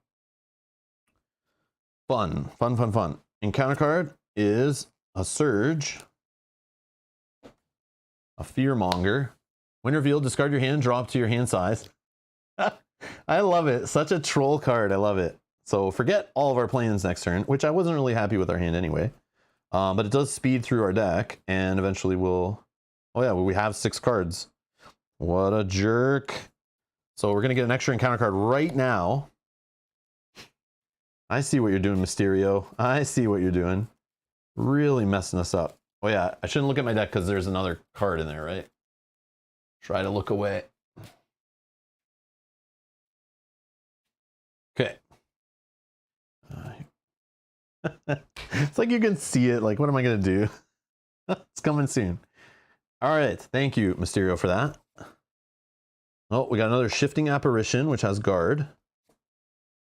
And attached to your identity, you cannot ready allies or persona supports. And for an alter ego action, I can discard an ally or persona support I control to discard this card. Cannot ready allies. Mockingbird, I think you're going to go for that one. Yeah. Okay. All right. All right.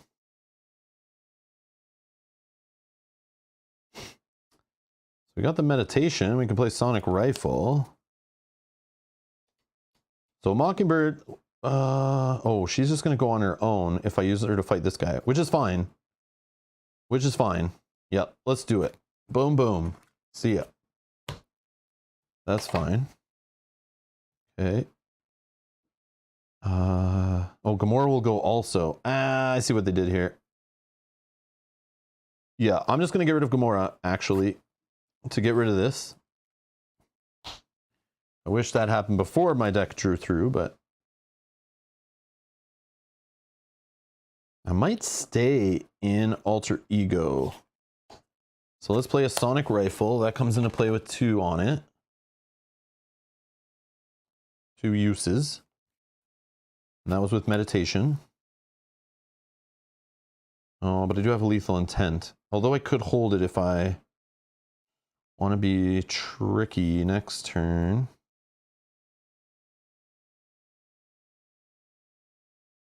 But then I can use this too. I don't want to do it. We're okay with him attacking us. All right, we're going to use crew quarters to play this. I should have done this first. And we're going to play a technique to draw 2. This will go into play, and then we'll draw 1. Oh, if we flip. Huh.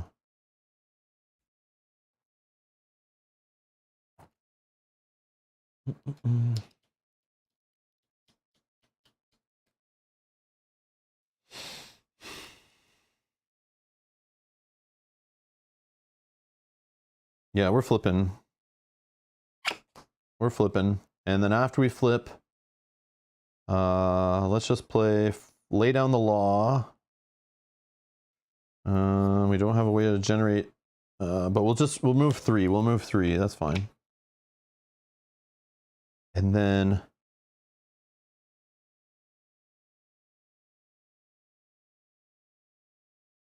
actually, no. We're not doing that. We're not doing that. There's a better way. There's a better way. We got lethal intent, duh. So we're going to do all three of these. All three of these to pay for a lethal intent so that we can fire off all three of our specials in play, right? So we have give Nebula a tough stats card. No problem. Deal 4 damage. And remove 3 threat from a scheme. And then we're going to fire with the rifle. And we'll confuse this guy. And we're good. Then we'll draw 5 cards. Wide Stance, Agent Coulson, Meditation, Cutthroat Ambition, another Sonic Rifle. Okay, this will go up by 1. He wants to attack us. I'll just let it go. I have a tough. Reveal this card. So, oh no, this Deja Vu. I already have PTSD from these. I already remember from the live stream when we played against Mysterio. These cards, they just keep happening. When revealed, choose to either take 1 damage or place 1 threat on the main scheme, and then you shuffle it into your deck. So it just like keeps happening over and over as you get it. They keep happening. It's like such an awesome card, like the whole Deja Vu thing, the theme. This card, I love it, but I hate it. It's so good. Okay. So choose to either take 1 damage or place 1 threat. So I don't think I resolved the damage he's doing to me yet, which is just 1.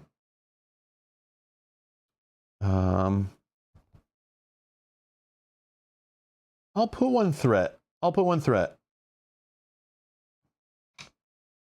And then shuffle this into my deck. And then his 1 hits me and gets rid of the tough. He's trolling the troller, yes. Oh, yes. Trolls. Okay. I'm going to look away. I don't know where this card is. I'm shuffling. Whatever. Okay.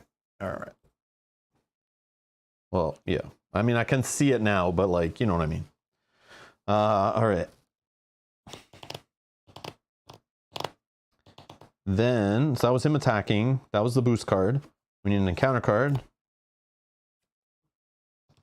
Oh, was that boost an illusion? Oh no, it shuffles in your deck anyway. Yeah, it's not an illusion. Attach to your identity, resolve. Oh, there it is. We cannot resolve the triggers on our card. So it's actually not going to fire off these at the start of my turn now.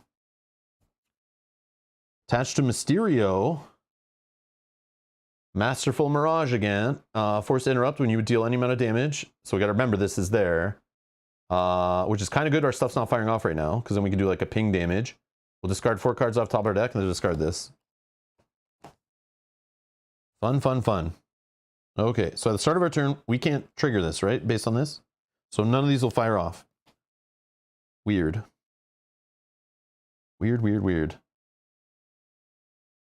Okay, so he's still confused. So I think we could just use a Sonic Rifle to get rid of this thing. We could just attack to get rid of it, but we do have Meditation. We could just use Agent Coulson for that.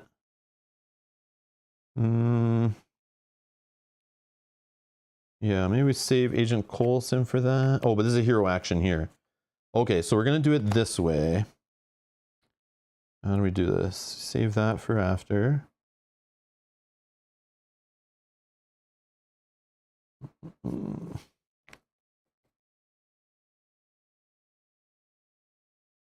Unfortunately, we can't do this efficiently because we'll be flipped. So if we do it now, it's just to get rid of this attachment. Kind of a waste. So I'm going to save this one.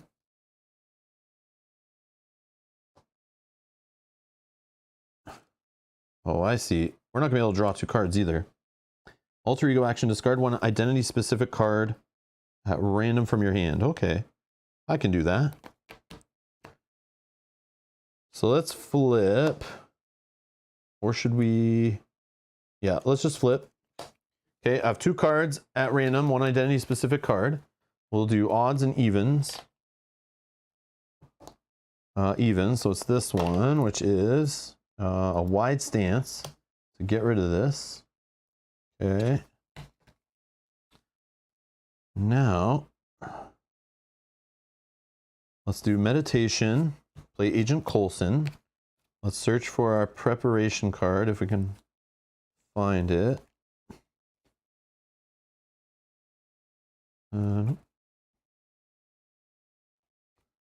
Okay, we'll shuffle our deck.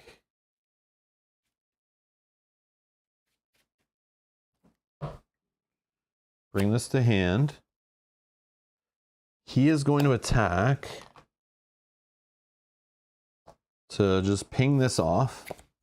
We'll discard the top 4 cards. 2, 3, 4. Okay.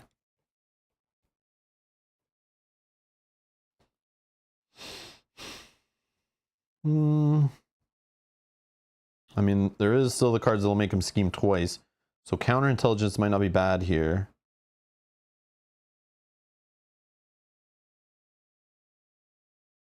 Yeah, I think I'm going to do the counterintelligence play.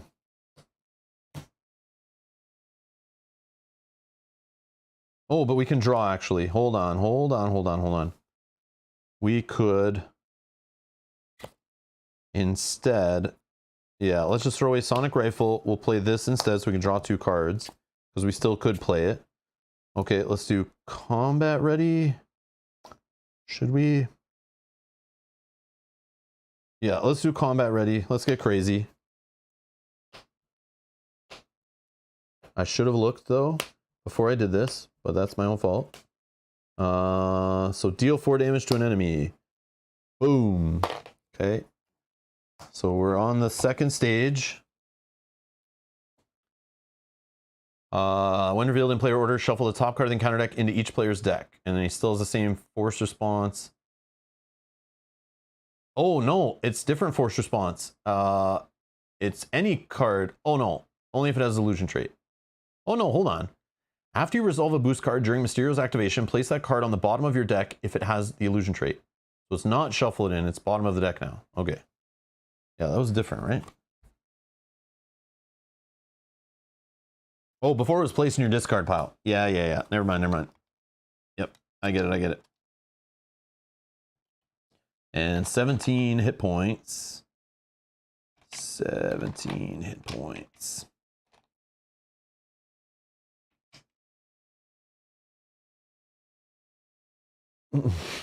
Yeah, now it can clog me faster. My deck's already low, so when it puts it at the bottom, it's going to be horrible.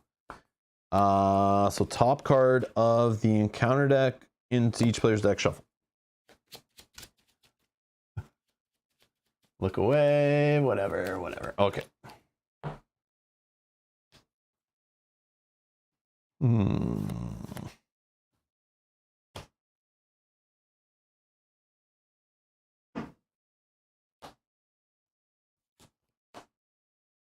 So you have double damage. We have the double threat. We have Nebula's tough stats card. Discard the 3 cards off top.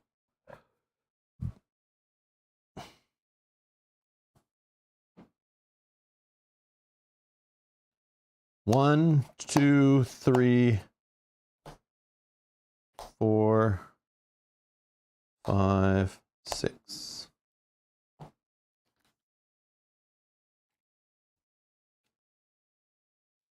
Oh boy. Avengers Mansion, Nick Fury, Meditation, Ford Justice, Energy, and Nebula Ship. Okay. So this is going up to 4. He's confused. No scheming so far, but I bet one of these will. When revealed, choose to either take 1 damage. Yeah, I'll just take the damage. And then we shuffle this into our deck. Diogo, thank you so much for subscribing. Welcome to the channel. Welcome. Thank you for subscribing. Okay. All right. So annoying. Deepest fears. What is this? When revealed, discard cards from the top of your deck equal to the number of cards in your hand, which is 6. If at least one identity-specific card was discarded this way, place 1 threat on the main scheme. If no identity-specific cards are discarded this way, take 1 damage. Okay, so I'm low on my deck here, so let's see if we can do this properly. So we discard this one, but it comes into play dealt to us. That will allow us to draw a card. Okay, so I have 1 card draw. I think this happens right away, right? Then I draw this one, but it goes into play. So I'm now owed 2 draws. So I draw and I draw, I'm pretty sure. And then we would continue with the discards. Not identity specific. Oh, it is identity specific. Okay. And we stop discarding, so that just fails to keep going. We place 1 threat on the main scheme. We get an extra encounter card right now because we went through our deck. Oh my god. Oh my god, this is horrible. Oh man.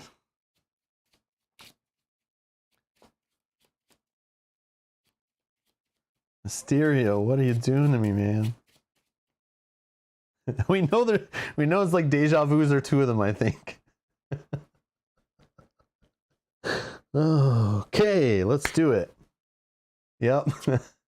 Deja vu! Whoa, mind blown. I'm gonna take a damage. And we'll shuffle that in a second. Let's just put it in here for now. Whoa, deja vu! Take a damage. Down to 6. And attach to Mysterio. This is a new one. Spend 1 resource of any type and shuffle the top 2 cards in counter deck into your deck to get rid of this card. It gives him +3 attack. Whoa, we gotta stun this guy. Whoa, he's attacking for 5 now. Okay, so let's shuffle. Oh man, Mysterio's so cool. Like, this is fun. This is fun for now until I lose, but hopefully we can race him or get rid of that. And I thought that was going to go way worse, but the deja vus aren't too harsh. But it is fun. All right, let's look away.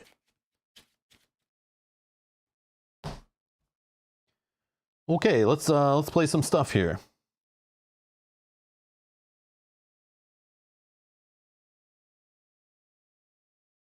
So we don't have a technique in hand, but let's do it this way.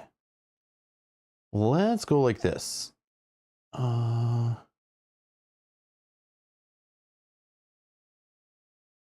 Let's have some fun. Let's go with... I'm going to use energy to pay for Nebula's ship. Okay. I'm then going to use Nebula's ship to generate a resource. I'm going to do a meditation. That's going to pay for Nick Fury. He'll enter play. He'll draw me 3 cards. 1, 2, 3.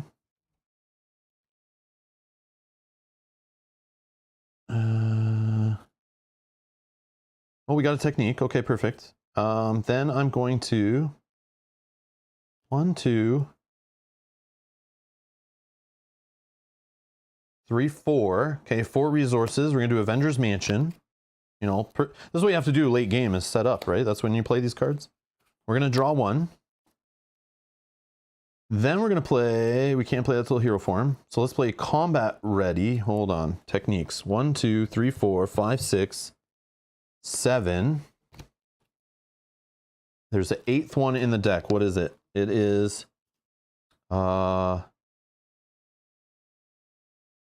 it's the stun or confuse an enemy, which would happen off of combat ready, which I think is funny. So let's do it anyway. Combat ready. And we could draw more cards by discarding. So we're taking advantage of Mysterio's stupid play. Oh, there it is. Choose to either stun or confuse an enemy. So when this comes off the deck, we get to play it right away. So we're going to stun him since he's got this giant attachment on him, and we're going to flip. Okay. I know this is weird. We probably should have done some crazy lethal intent play, but I think this is funnier. So let's put in, and maybe we can draw into lethal intent. We'll put in a, we got 1, 2, 3, 4, 5, 6, 7, 8. We have all 8 of our techniques in play. Now we're going to play one way or another, after we flip, of course, to find a side scheme. Hopefully there's still one. Yeah, we're going to do Fool's Paradise, I think. Yeah, let's just get nuts. Let's just, because we're being a fool by doing this. So let's get Fool's Paradise, where our identity gets +2 hand size. but also an acceleration, a crisis, and an extra encounter card drawn. Probably not the right one to grab, but it's just for speed's sake. I'm okay just grabbing that one. Yeah, Fool's Paradise, exactly, perfect. Hazel, thank you so much for the donation. Thank you so much for donating $5 to help feed the beast and, you know, buy more games for the channel or save up for upgraded equipment and stuff. I appreciate it. Thank you so much for supporting us here.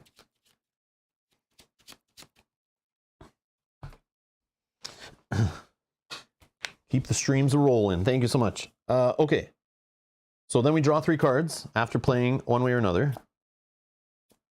Oh, we don't have Gamora. Oh, that would be sick.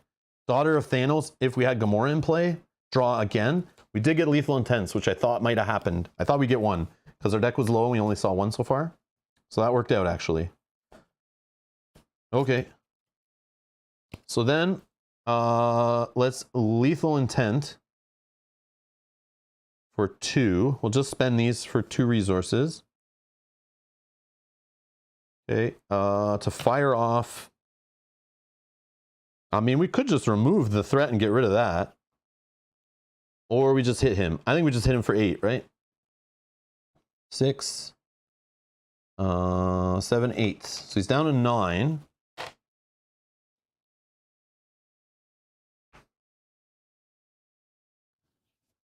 He's not confused, but we can make him confused. So let's just do that. Fire a rifle at him. And then Agent Coulson and Nick Fury. I mean, we just need to get 1 damage off him, right? So Agent Coulson will take consequential. Just hit him for 1. 2 on this one. So he's down to that magic 8 we need to just hit him with this, right? Assuming he doesn't mess up our plans.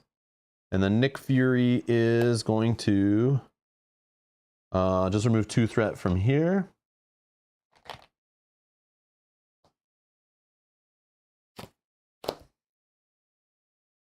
All right. So our hand size is +2. So 1, 2, 3, 4, 5, 6, 7. Oh man, see, this is a deck's kind of like singing, but a little weird order, a little not working perfect, but this is so cool. All right. He is trying to attack, so his stun goes away. Sorry, this goes up by 1 extra because of this.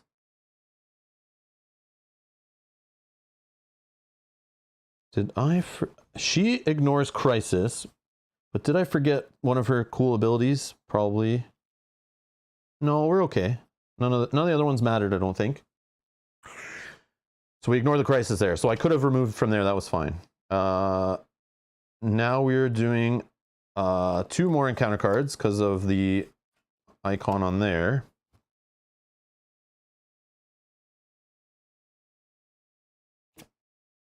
Deja vu. I'm going to take a damage down to 5. Shuffle this in. Deepest Fears. When revealed, discard cards from the top of your deck equal a number of cards in your hand. No! Holy crap! Oh my god. We're gonna get Encounter Card City here. Alright, let's look away. Let's look away. Okay.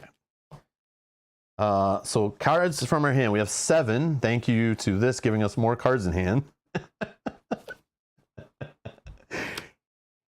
I like the way he has ways to give you more cards but then punishes you for it. I love it. I love it.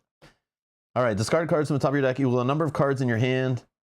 If we find at least 1 identity specific card. Okay, so let's do this slow so we don't mess this up. So 1. But this will go in play as an encounter card. That will let us draw. But this draws into this. This will go into play as an encounter card. So we've only discarded 1 card. We're drawing for these ones.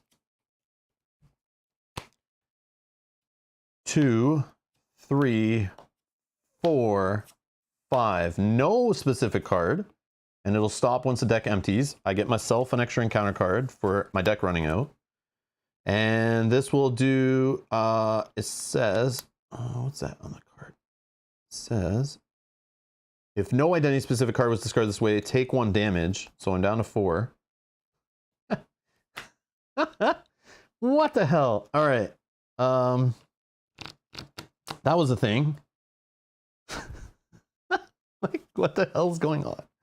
Oh, okay. When revealed, search the encounter deck, discard pile, and set aside area for your Nemesis side scheme. Reveal it. Place X additional threat here, where X is equal to the total amount of threat on that side scheme.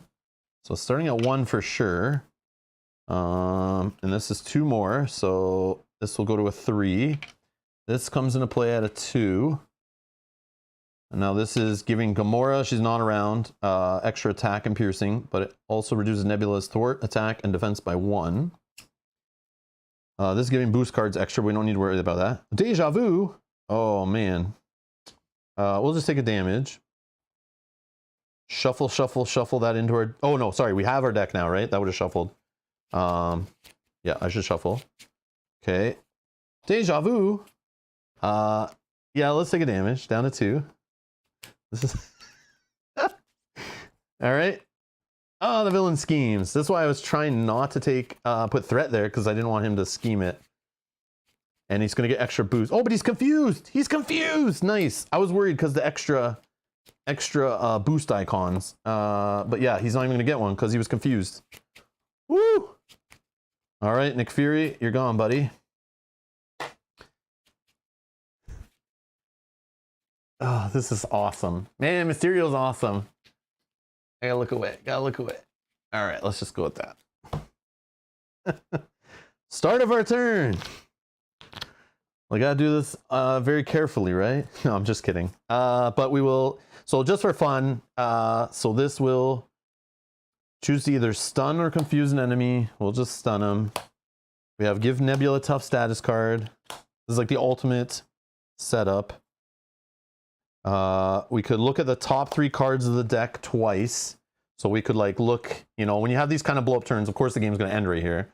But you know, I'd look at the top 3, discard 1, put them back in any order.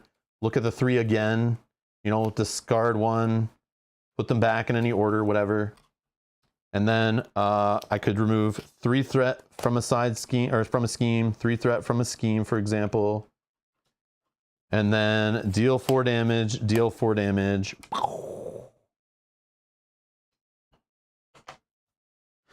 And we got him. Just double checking that I didn't mess anything up there.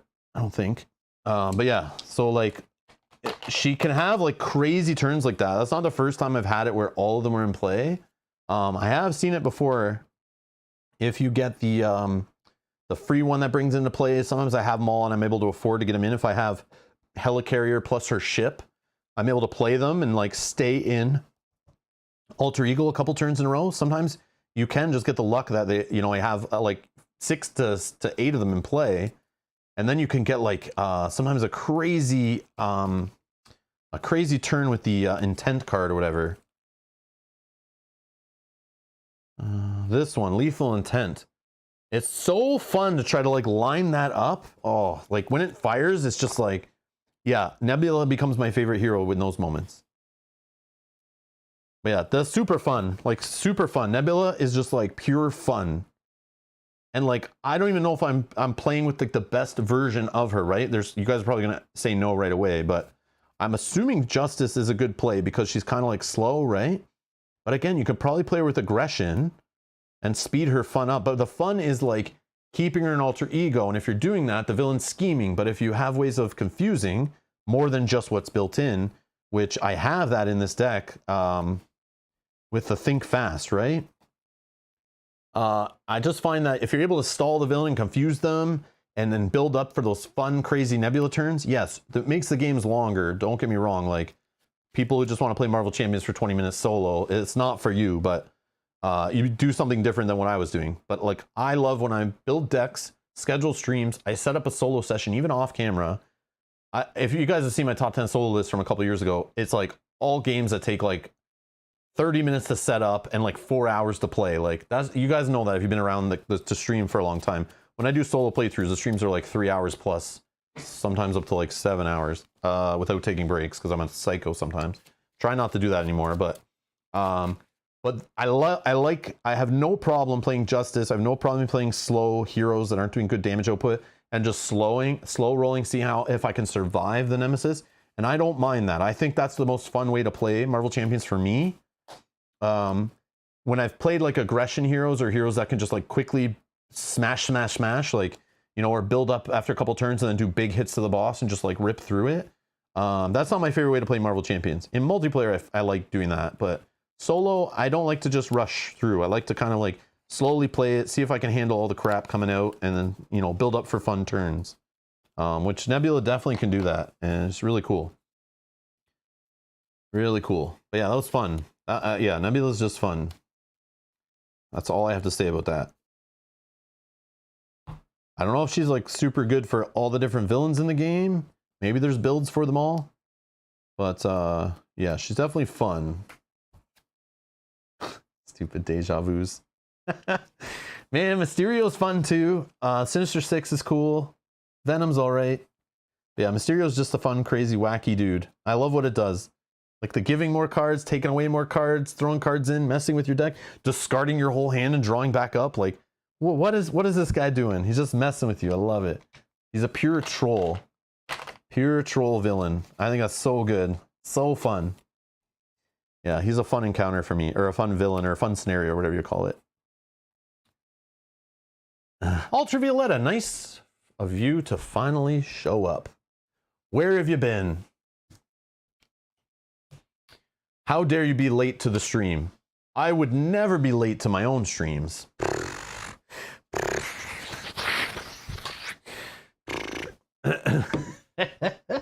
So again, the deck list is linked down in the video description. Special shout out to user DSR24718 for making the Meditating Outlaw deck and publishing it on Marvel CDB. Go hit like on it if you like the deck. And yeah, maybe I should do that too if I didn't already.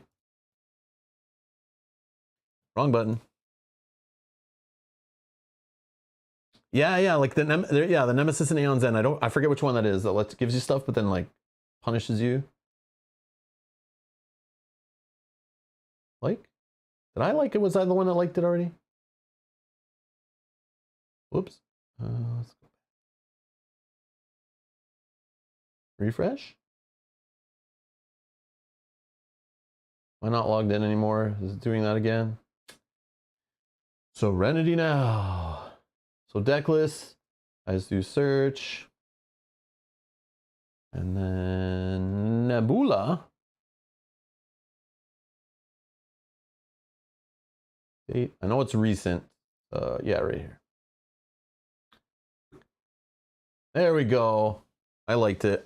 I'll put a comment on it. Had some fun with it. But yeah, if you're looking for the deck list down below, Nebula's fun. I definitely want to play her more for sure. Had fun playing her the last couple days, or yesterday and today, I should say. I guess that is the last couple days. Oh, you're taking care of your sick kitty? She has the sneezies? All right, I guess that's an okay excuse. Oh, Crooked Mask, that's who it is. Yes, Brian, yes. The Crooked Mask, yes. That name rings a bell.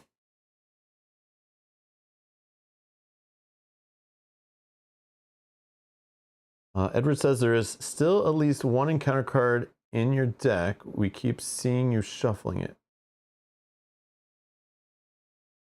What?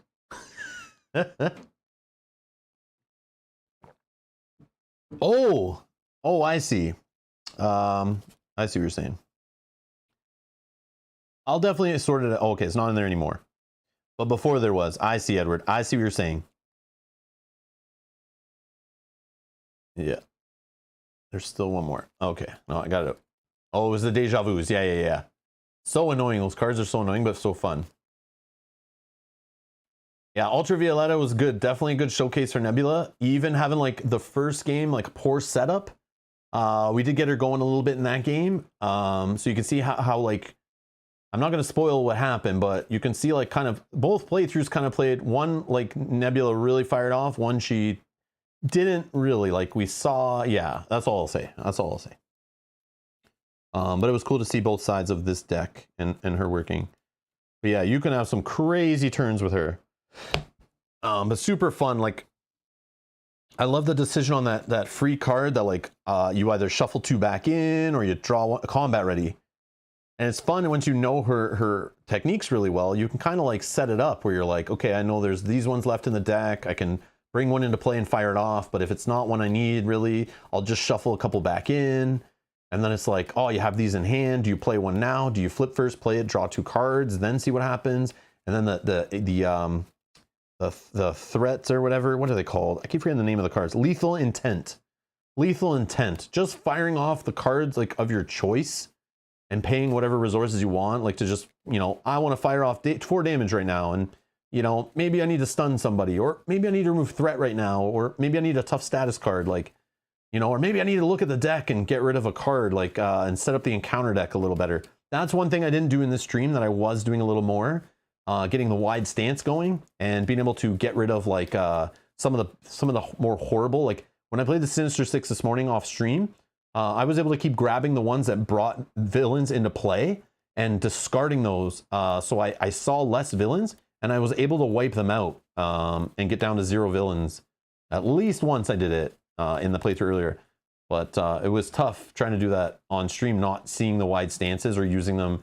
I was kind of valuing other cards more and throwing them away instead of using them.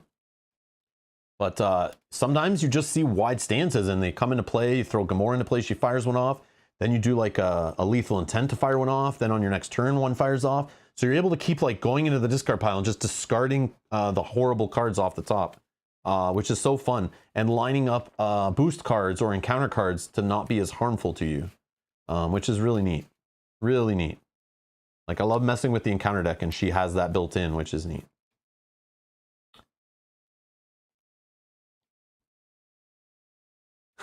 So Nebula plus Tony Stark team up would be really slow, says Edward. Yeah, maybe. Do I think Lethal Intent is OP? No, I talked about it at the start of the stream. The first game I played with it, I did not like it. Because it has the hero action restriction, and because you're flipping so often, and she draws on her alter ego side. So sometimes I don't have an ill intent, and then I flip and I draw into one. And then it feels sad that you're holding it. And then sometimes you finish your turn in hero form, you draw up your cards, you see your ill intent, but then at the start of your next turn, you're going to fire off all the cards and you have none in play. So I think ill intent is very balanced because it doesn't always line up. So sometimes you have to hold it, which is a restriction, which, you know, is not good to do usually. And sometimes you don't have enough resources to fire off all of your techniques you want to. So sometimes you have to just, you know, pick 1 or 2 and just pay for it, play an ill intent or lethal intent and fire it off. So it's very rare, I find, to actually fire off a whole bunch and have like the most amazing turn, because the whole balance of the techniques going in and out of play all the time. And it's not, you don't control which ones are in play all the time either. So depending if you're doing the random from the deck or whatever, or you can't afford to play certain ones, and the way they're firing off kind of out of your control a little bit. So some games, yes, you'll play a lethal intent and you're like, holy crap, I have 5 resources, I'm playing one, I'm firing off 5 cards, 4 damage, remove 3 threat, move 3 threat, and then like stun somebody or whatever.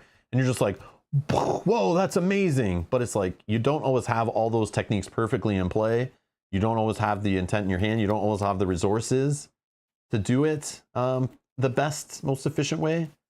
But I find it's just a fun decision space of seeing lethal intent and making the choice.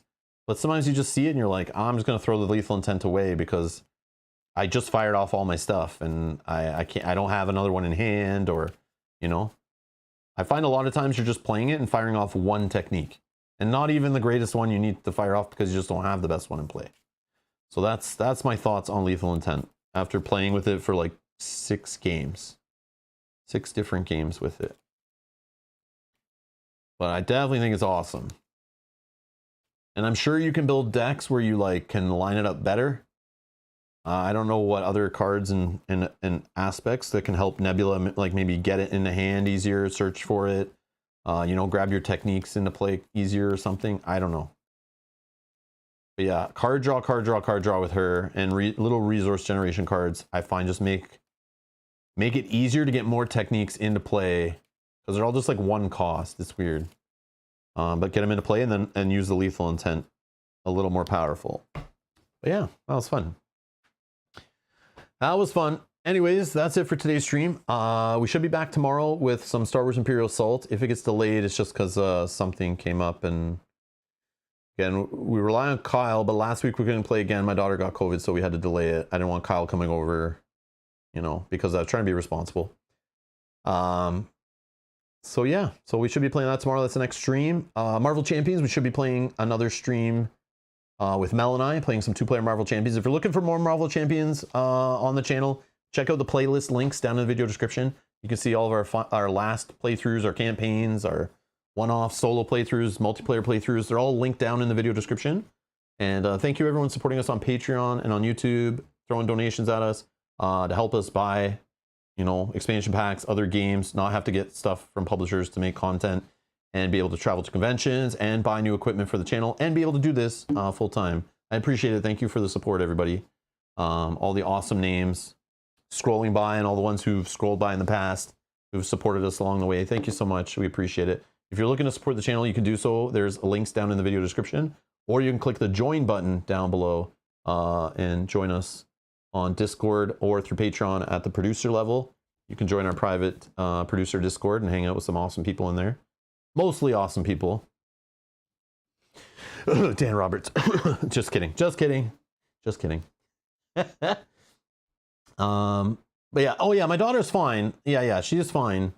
We had her like quarantining, wearing masks around the house and stuff, using the sanitizer. She kind of, the cool part is she's a little spoiled. She in this house we moved into, one of the reasons we picked it, she was so excited because she has her own ensuite bathroom.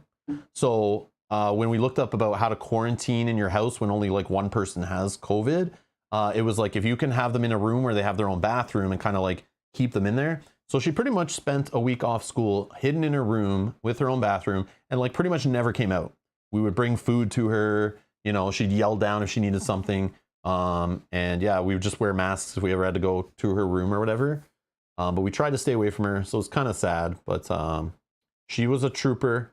She was a trooper, and so far, knock on wood, Mel and I did not get sick. We've been testing every day, or every other day actually, to check.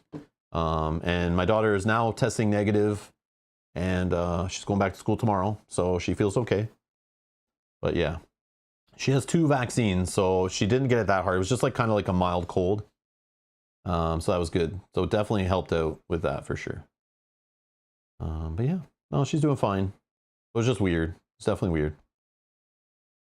Yeah.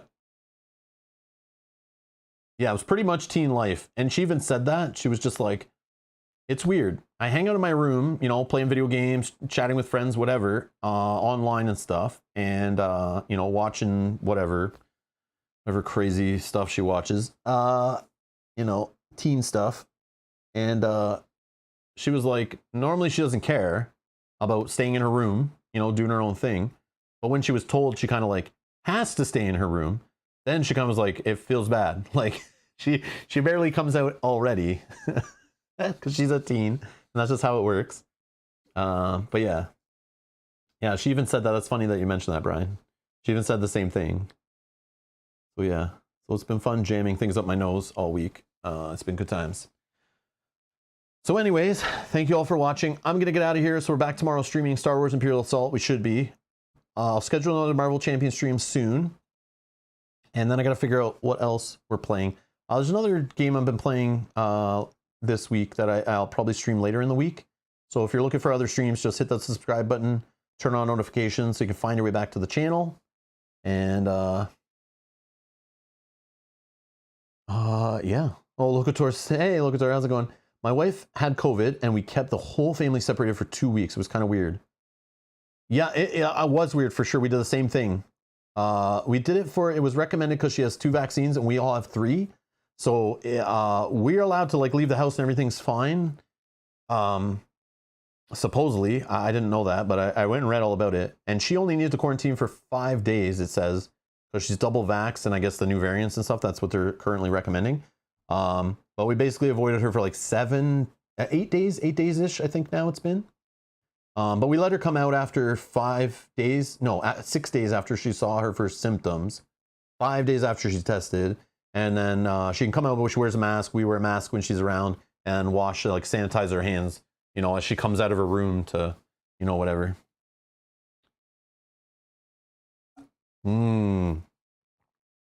Oh, your kids were below the vax age. Yeah, that's, yeah, as soon as our daughter was able to get them when they allowed us here, we took her to get it right away. Yeah. Yeah, better safe than sorry for sure. Like, why not, right? Like, we might still get it. Like, I don't know how bad the virus, like, spreads. Like, I don't know if it's still hanging out in her room, you know? Like, I don't know if she's still contagious for sure. She's tested negative a couple days in a row, so, and she's not really symptomatic, so hopefully we're good, but I don't know. We'll see, we'll see. Fun times. Fun times. But anyways, thank you all for watching, and I'll see you in the next stream. Bye-bye.